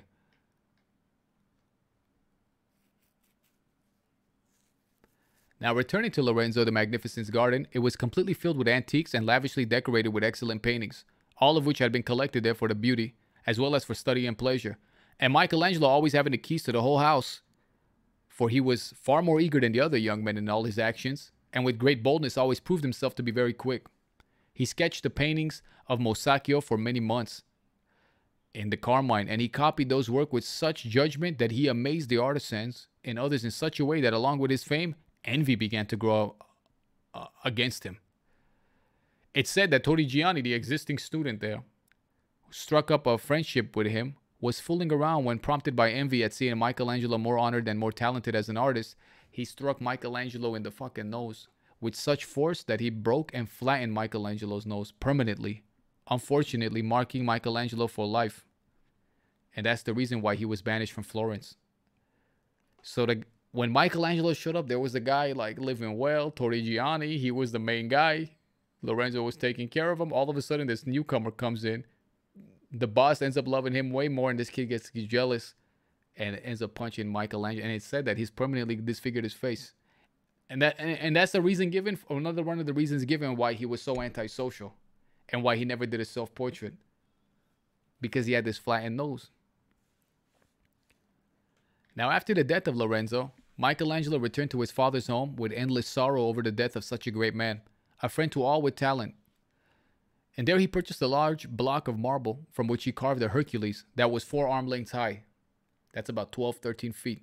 That's about, 3.5 meters. Which stood for many years in the Strozzi Palace and was considered a marvelous work. Afterwards, during the year of the siege, it was sent by Giovan Battista della Polla to France, to King Francis. It's said that Piero de' Medici, who was the heir of his father Lorenzo, often used to send for Michelangelo, with whom he had long been friends, and when he wanted to purchase ancient cameos and other engraved stones. And on one winter, when it snowed heavily in Florence, Piero had to make a very beautiful statue out of snow in his courtyard, and he honored Michelangelo for his talents in such fashion that the artist's father, who was beginning to see that his son was esteemed by really important people, dressed Michelangelo much more honorably than he usually did.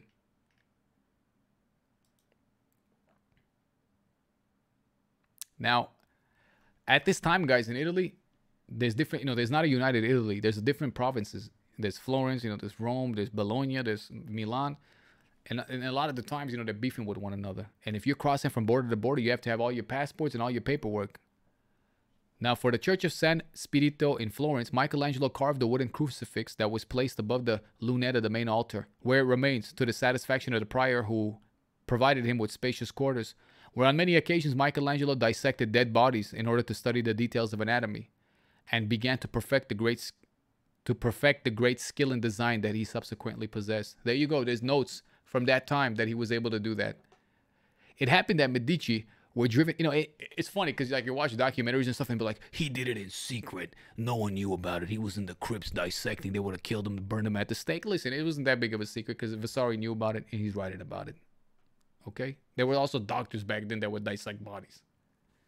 But they always had that air of mystery. He would have got burned at the stake if they found out. Like, Vasari knows about it. He's mentioned it.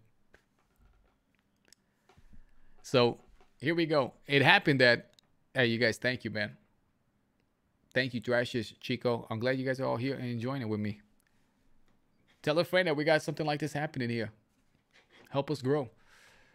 It happened that Medici... Now, look, it happened that the Medici were driven out of Florence. So Lorenzo dies, and that family kind of starts falling apart, and the enemies of that family are kind of beefing. So no one wants to be affiliated with the Medicis anymore.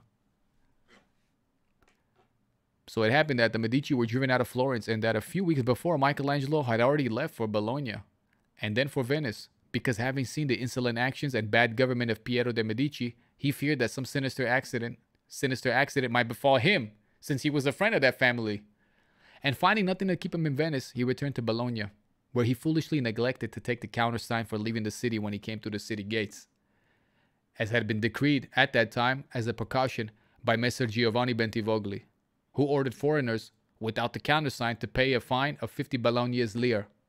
And when Michelangelo found himself in this predicament without the means of paying the fine, he was fortunately spotted by Messer Giovanni Francesco Aldovrandi, one of the 16 in the government, who, after having Michelangelo recount the story, freed him out of compassion and kept him in his home for more than a year. So Michelangelo's like crossing, and like, hey, you, what's the password? You got the paperwork? Where's your money? And he goes, Michelangelo's like, I don't know. I don't got the countersign. I don't got the money to pay. Listen, it's me. I'm Michelangelo, the painter. Luckily, somebody in one of the 16 in the government, I assume there was 16 figureheads in the government, goes, oh, dude, I know that guy. Hey, come with me. I got him. I vouch for him. He's coming with me. Brings Michelangelo into his home and takes care of him for a whole year, guys. Otherwise, Michelangelo would have kind of been homeless.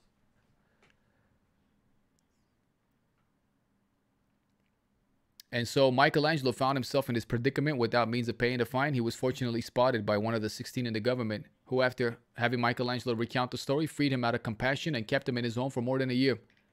Now, one day, Aldovrandi take him to see the tomb of St. Dominic carved, as was mentioned, by the older sculptors, Pisano and later De Araca, which lacked an angel holding a candlestick. So they take him to a church. I'm from the mountain. Hey, Coxie, man. Thank you, brother. That's cool. They take Michelangelo to a church, this guy does, and they're looking at a sculpture, like it's a scene made out of stone that the older sculptors did, like a generation or two before. But there was one piece that was never finished. There should be a little angel holding a candle, but which lacked an angel holding a candlestick and a figure of St. Petronius about 1 arm length high. And Aldovrandi asked Michael, hey, can you do it? Can you finish this? He asked him if he had the courage to complete the tomb. Michelangelo replied that he did have the courage to complete the tomb. And so he had the marble delivered to Michelangelo, who executed the work, which are the best figures on the tomb. And Messer Francesco Aldovrandi paid him 30 ducats for it. So Michelangelo ends up finishing like the part, adding the 2 figures that were needed, and the 2 figures ended up being better than the rest of the sculpture. Now, Michelangelo remained in Bologna for a little more than a year, and he would have remained longer to repay the kindness of this Aldovrandi, who took care of him, who loved Michael for both his skill in design and also because he liked Michelangelo's Tuscan pronunciation. He liked Michael's accent, guys. He loved Michael's talent, but he also loved his accent, and he loved to hear him talk, and gladly listened to him read the works of Dante, Petrarch, Boccaccio, and other Tuscan poets. I find this really cool too, guys. Never have I said to like my homie, hey brother, what you doing? Yeah, you want to come over and read some poetry to me? Hey, do you mind if I come over and we'll read Dante together? Most of it, we don't do that nowadays. That would be quite like, I would be like, what, you want me to come over? Hey, how about I come over? Let's read some poetry.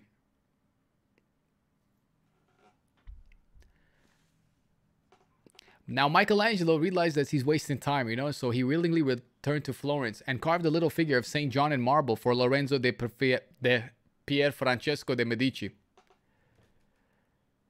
And then with another piece of marble, he immediately began to carve a life-size figure of a sleeping Cupid.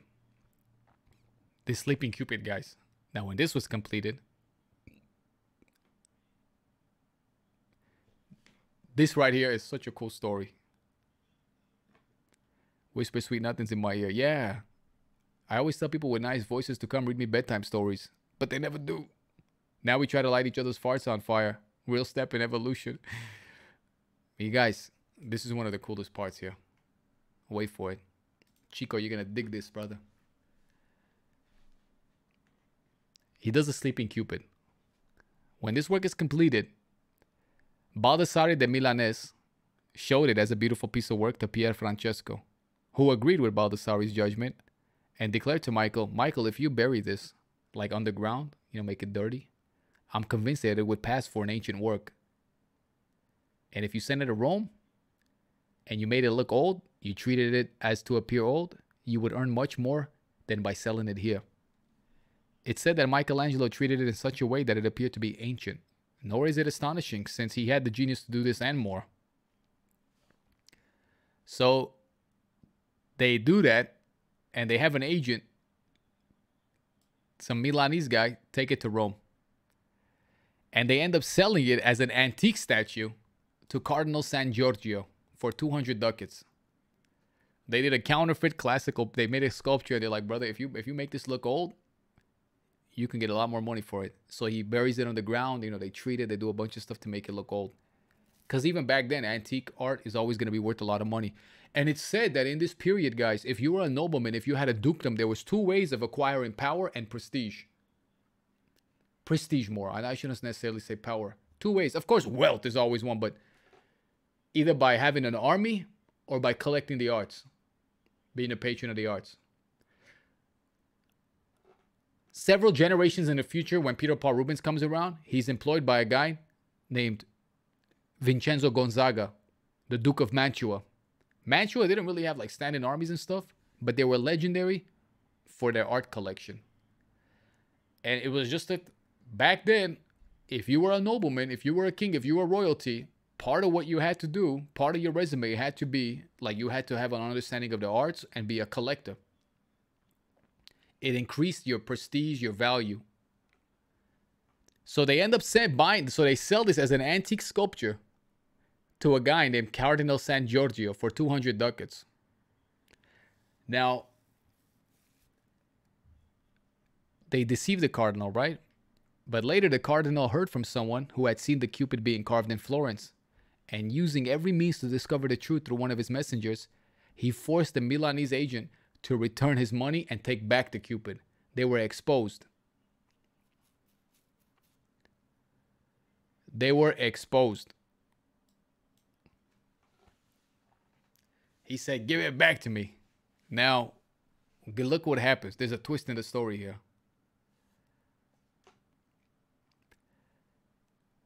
He forces the person to take the money back and take the Cupid back too. Which then the Cupid falls into the hands of Duke Valentino, who gave it to the Marchioness of Mantua. And she took it to her own city where it can still be seen today. Now, this affair did not come about without damage to the cardinal.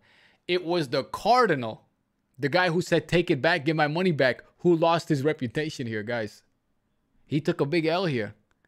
Because, again, like, if you're a nobleman and you want to raise your prestige, you got to, like, show that you understand the arts and you got to collect good art.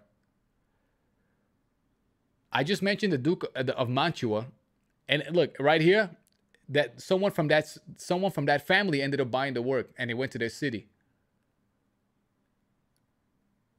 This affair did not come about without damage to Cardinal San Giorgio, who didn't recognize the value of the work, which consists in its perfection, because modern works are just as good as ancient ones when they are excellent. And it's a greater vanity to pursue things more for their reputation than for what they really are. But these type of men can be found in any age. Men who pay more attention to appearances than to realities. So this guy is trying to raise his reputation. He buys something because they tell him it's an antique and he knows that's going to be worth, that's like good art. He realizes it's not and he gives it back. But everyone's like, you idiot. If you knew anything about the arts, you would realize that this thing is so damn good. It doesn't matter if it's an antique or not. If you were really out there collecting good art, you would recognize that this is good art. So he gave it back and immediately another duke took it. He took it and he gave it as a gift to the Marchioness of Mantua. And they took it like as a prize to their city, and it's still there to this day. And they said to the cardinal, man, you don't know what you're doing. Why are you even collecting the art? You have no idea what's good art and what's bad art. And this line here always gets me. It's a greater vanity to pursue things more for their reputation than for what they really are. You guys, think about all like the clothing brands, or just think about brand names in general, that people just pursue them for the name of the brand. Are they any good? Do they got style? I don't care, but that's what's hot. That's what everybody's getting, so I'm going to get it too. But these type of men can be found in any age. Men who pay more attention to appearances than to realities. Nevertheless, this affair gave Michelangelo such a reputation that he was immediately brought to Rome and taken in by the Cardinal San Giorgio. The guy's like, hey, come here, come to Rome. I do know something about the arts. Come live with me.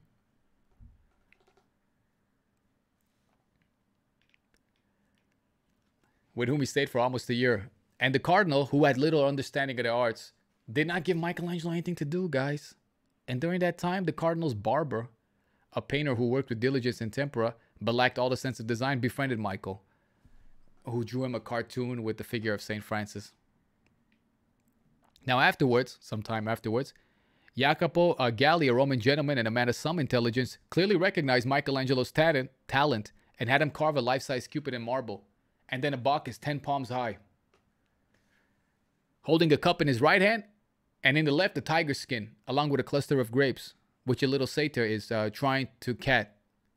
In this figure, it's clear that Michelangelo wanted to attain a marvelous combination of various parts of the body, and most particularly, to give it both slenderness of the young male figure and fleshiness and roundness of the female. It was such an astonishing work that it showed Michelangelo to be more skilled than any other modern sculptor who had ever worked up until that time. While staying in Rome, Michelangelo acquired so much skill in his study of art that it was incredible to see. His lofty concepts and difficult style, which he put into practice with such great facility that it terrified people unaccustomed to seeing such work, as well as those accustomed to good. People are getting frightened, man. They're like, what? Even the people that are accustomed to seeing good art, they're frightened too. It was indeed incredible to see his lofty concept and his difficult style, which he put into practice with such great facility that it terrified people unaccustomed to seeing such works, as well as those accustomed to good ones. For the works that others were showing seemed nothing in comparison with Michael's. All of these things aroused the desire of the Cardinal of Saint Denis, a Frenchman called Cardinal Rouen, to leave behind some worthy memorial of himself in such a renowned city as Florence. Cardinal Rouen to leave behind some worthy memorial of himself in such a renowned city through the talents of such an unusual artist.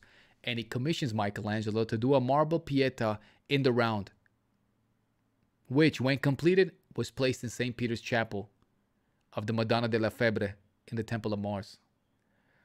So at this time, guys, who's drooling in the chat? At this, Michelangelo is like freaking people out. And there happens to be a cardinal from France, Cardinal of Saint Denis, Cardinal Rouen. He's coming down and he says, listen, man, this unusual artist, well, I'm about to go back to France. I want to leave some relic of me here. So I'm going to commission him to do a sculpture in my name, commissioned by me, here. So he says, I want you to do a Pietà for me. Who's ready? No sculptor, not even the most rare artist, could ever reach the level of design and grace, nor could he, even with hard work, ever finish, polish, and cut the marble as skillfully as Michelangelo does here in this commission. Because in this statue, all of the worth and power of sculpture is revealed. Among the beautiful details it contains, besides its inspired draperies, the figure of the dead Christ stands out, and no one could ever imagine, given the beauty of its limbs and the skill with which the body is carved, seeing a nude so well renowned in the muscles, the veins, and the nerves stretched over the body of the framework of the bones, or the figure of a dead man which more closely resembled a dead body than this sculpture here. The expression on the face is so very gentle, and there is such harmony in the joints, the articulations of the arms, the torso, and the legs, with their finely wrought pulses and veins, that in truth, it's absolutely astonishing. Astonishing.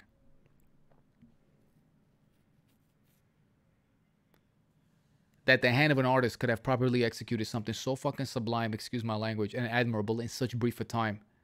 And clearly, it's a miracle that a stone, that which is formless in the beginning, it's just a block, could ever be brought to the state of perfection which nature habitually struggles to create in the flesh. Guys, Dene, listen. It's saying that it's astonishing. It's a miracle that someone could take a stone formless in the beginning. Dene, are you sleeping? We're in the middle of class. Sorry, I'm trying to wake her up, guys. She's sleeping and she's drooling in the middle of fucking class, guys. Hey! Hey! Wake up. Sorry. Guys, she can't be sleeping in class. Listen. It says a stone which is formless in the beginning could ever be brought to a state of perfection that nature habitually struggles. It's saying nature in life, like people's nature can't even produce something this beautiful. It's once in a while you see someone like, man, look at that figure. It's so beautiful that nature created. Michelangelo did what nature struggles to do with a rock that's formless in the beginning.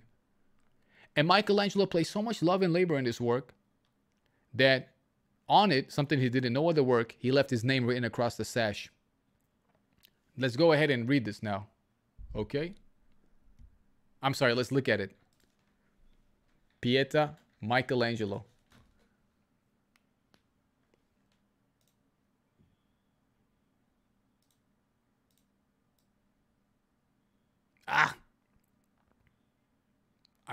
But there we go.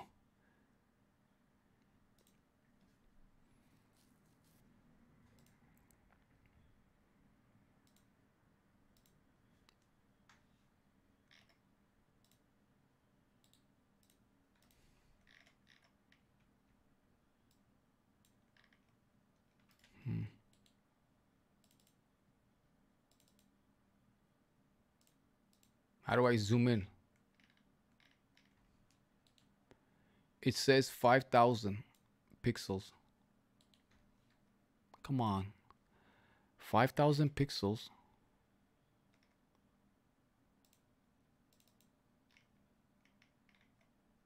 Maybe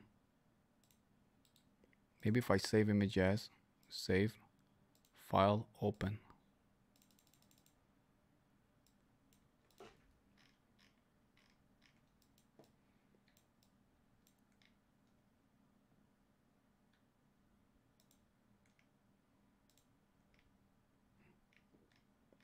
No, I want the picture, man. I want the big picture, guys.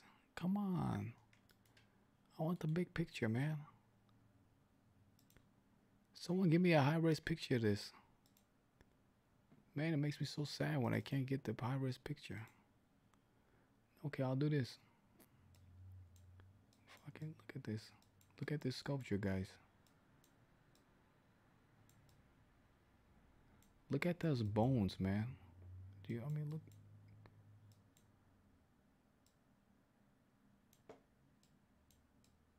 Look at that, guys.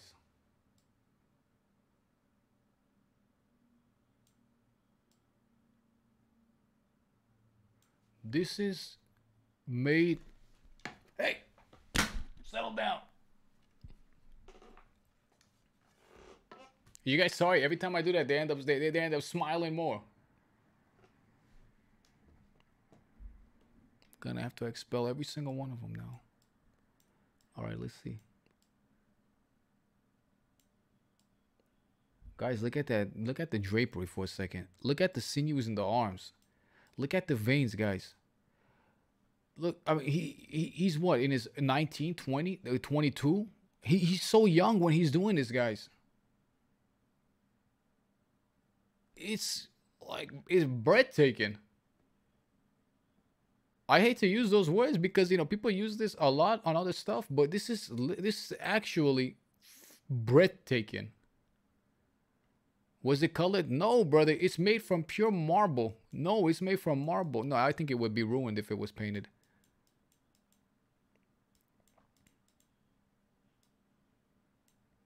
The armpit is mind-blowing. I didn't even realize the armpit, brother.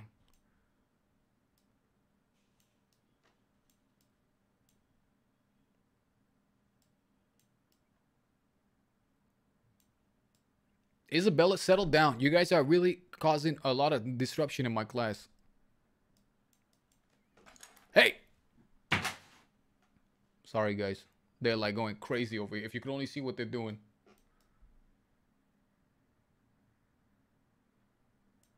Hey, Penny. Penny. I guess we could just do this instead. Man, look at that. I mean, this arm will always get me. Look at those. Look at those. It's just so beautiful, man. The fingers, the feature of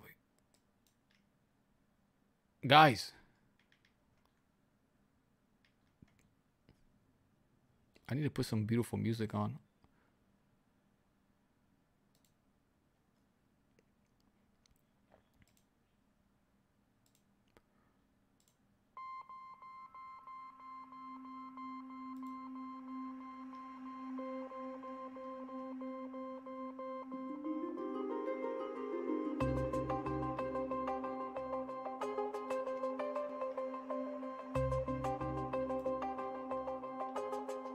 Look at that drapery, guys. It's out of one marble done by one guy with a chisel.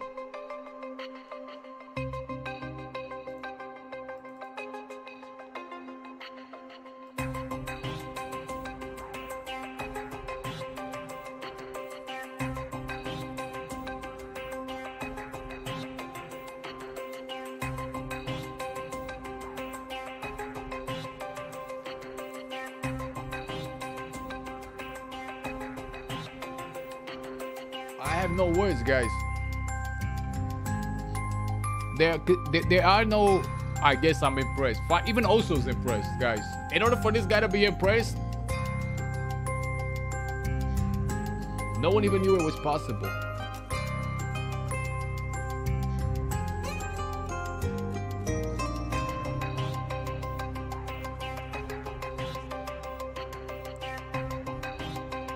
Because of this statue, Michelangelo gained very great fame, guys.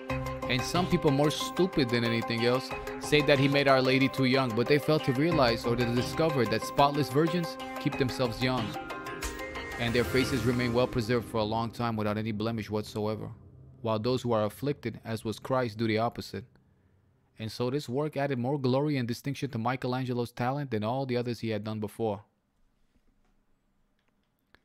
Now, there's funny with the story over here that he writes about, he talks about that I just skipped is he actually signed it over here. One day Michelangelo is coming inside to see his sculpture. And there's some other dudes over there and they're like, hey, this is a good sculpture. Who sculpted it? And one of the guys like, oh, that's our buddy Gabo from Milan. And Michael's in the back going, Gabo from Milan? What the fuck? I sculpted this. He doesn't say a word.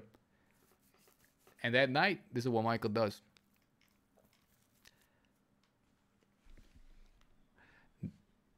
See, he left his name written across the sash of Our Lady's breast. This came about because one day when Michelangelo was entering the church where the statue was placed, he found a large number of foreigners from Lombardy who were passing through, who were praising the statue very highly. And one of them asked another who had sculpted it, and he replied, our Gabo from Milan. Michelangelo stood there silently, and it seemed somewhat strange to him that his labors were being attributed to someone else. And so one night he locked himself inside the church with a little light, and having brought his chisel, he carved his name upon the statue. And it has such qualities that a very fine mind has described it as a true and lifelike figure. Beauty and goodness. This poem goes along with it, guys. Beauty and goodness, and grief and pity, alive in dead marble. Do not as you do weep so loudly, lest too early he should reawake. I gotta start that over. Beauty and goodness, and grief and pity, alive in dead marble. Do not, as you do, weep so loudly, lest too early he should reawaken from death. In spite of himself, our Lord and thy spouse, son and father, only bride, his daughter and mother. Beautiful. He's saying, because people go in front of, I've heard people say they weep in front of this because it actually looks like they're in front of Jesus and, Mary. So the poem says, don't weep too loudly, otherwise Jesus might awake a little too soon. That's beautiful, guys. Now, some of Michelangelo's friends at this time write to him from Florence to tell him to come back, since it was not beyond the realm of possibility that he might be given a giant block of spoiled marble. Okay, and it had many times talked about giving it to Leonardo da Vinci.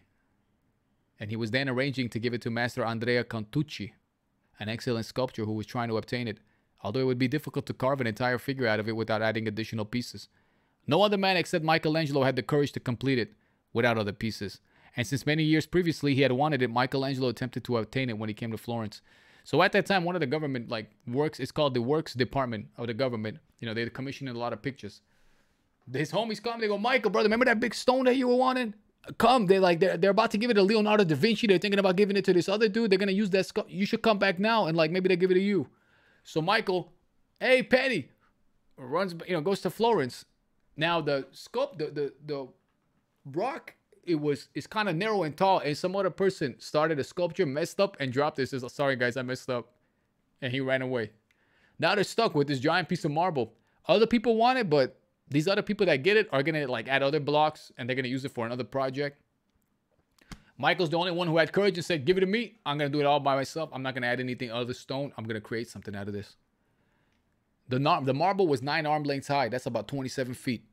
That's almost 10 meters, guys. That's about 8-9 meters, 7 meters.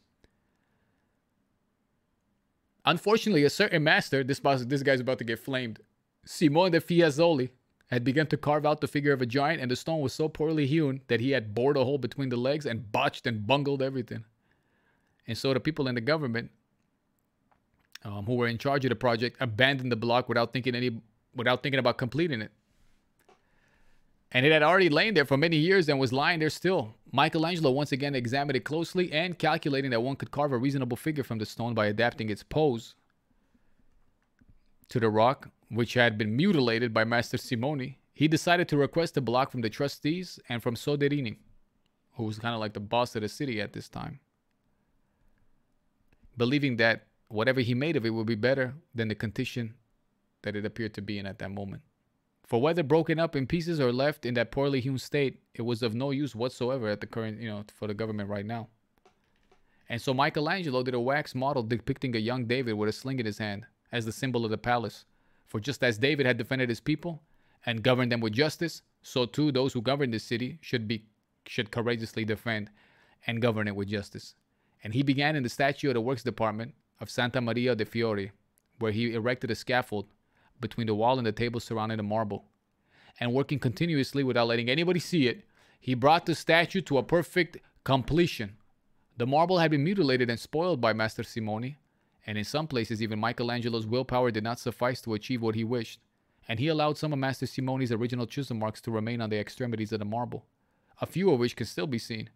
And Michelangelo certainly performed, guys, a miracle in restoring life to a block that was left for dead. We're almost done here, by the way.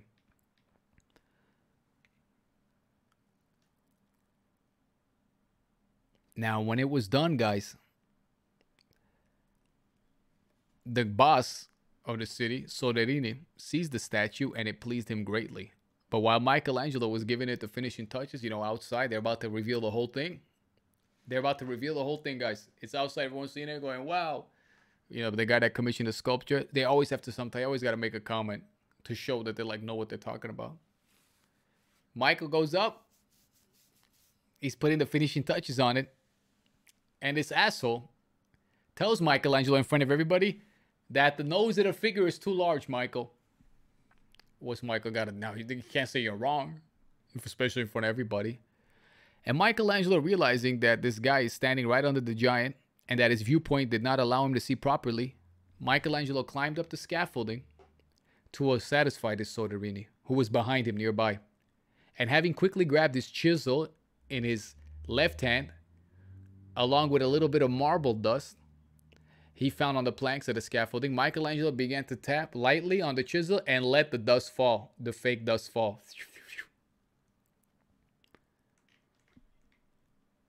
Without ever retouching the nose from the way it was. Then looking down at the Gianfiore, the guy Soderini, who stood there watching, he ordered, "Look at it now." And the guy said, "I like it better. You've made it come alive." And thus Michelangelo climbed down, and having contented this lord, Michelangelo laughed to himself, feeling compassion for those who, in order to make it appear that they understand, don't realize what they're saying. And when the statue was finished and set in its foundation, he uncovered it. And to tell you the truth, this work eclipsed all other statues, both modern and ancient, whether Greek or Roman. And it can be said that neither the Marforio in Rome, nor the Tiber and the Nile of the Belvedere, nor the Colossus statues of Monte Cavallo can be compared to this David, which Michelangelo completed with so much measure and beauty and so much skill, for the contour of its legs are extremely beautiful, along with the splendid articulations and grace of its flanks. A sweeter and more graceful pose has never been seen that can equal it.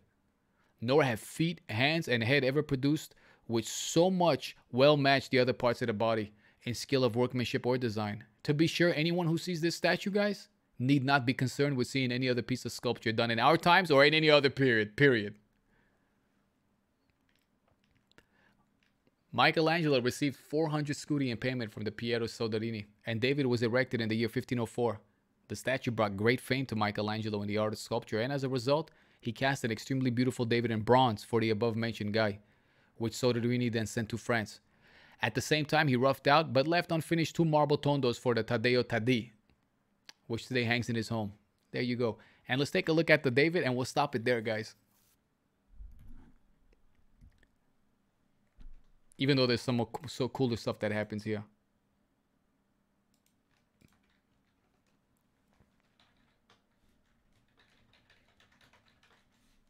I want you to have an idea, guys, of how big this sculpture is. I want you guys to see how big this sculpture is, please. You have no idea. Some of you have an idea, but the idea is not good enough. Guys, it's huge.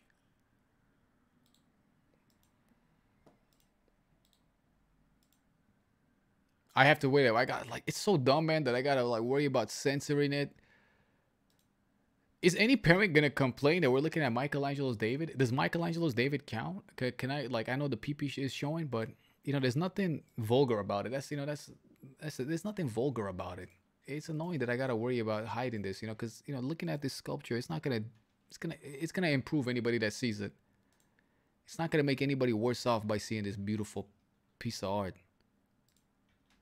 But nonetheless, we gotta be careful, because next thing someone's gonna spread their legs, show their junk, and be like, well, they showed the Michelangelo, why can't I show what's the difference? You're gonna get those people. So what can we do? This is the situation we're in.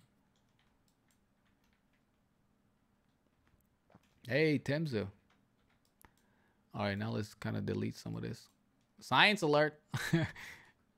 Well, actually,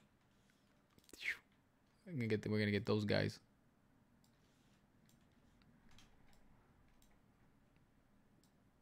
Well, how come Michelangelo can show? I should be able to spread my legs. Check this out, guys. Do you see how gigantic it was? It was like a 30-foot sculpture that this guy did all by himself in his 20s. Oh my God.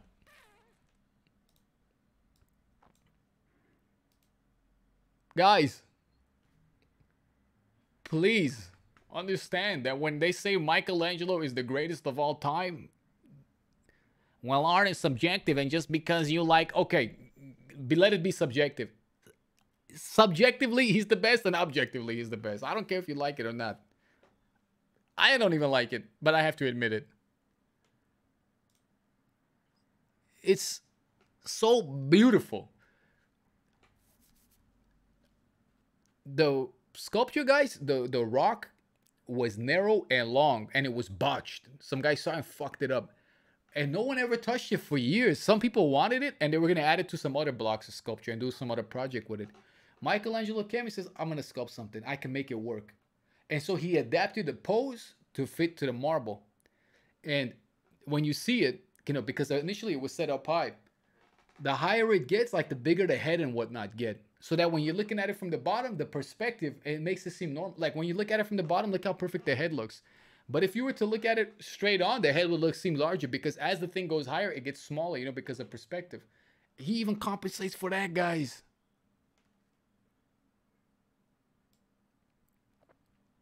Look at the ribs. Look at the nipples. Look at the abdomen, guys. I need to figure out what this guy's oblique workout is, man. Well, that's just your opinion. No, it's not my opinion. He's the greatest of all time, guys. What he did, when he did it, all by himself.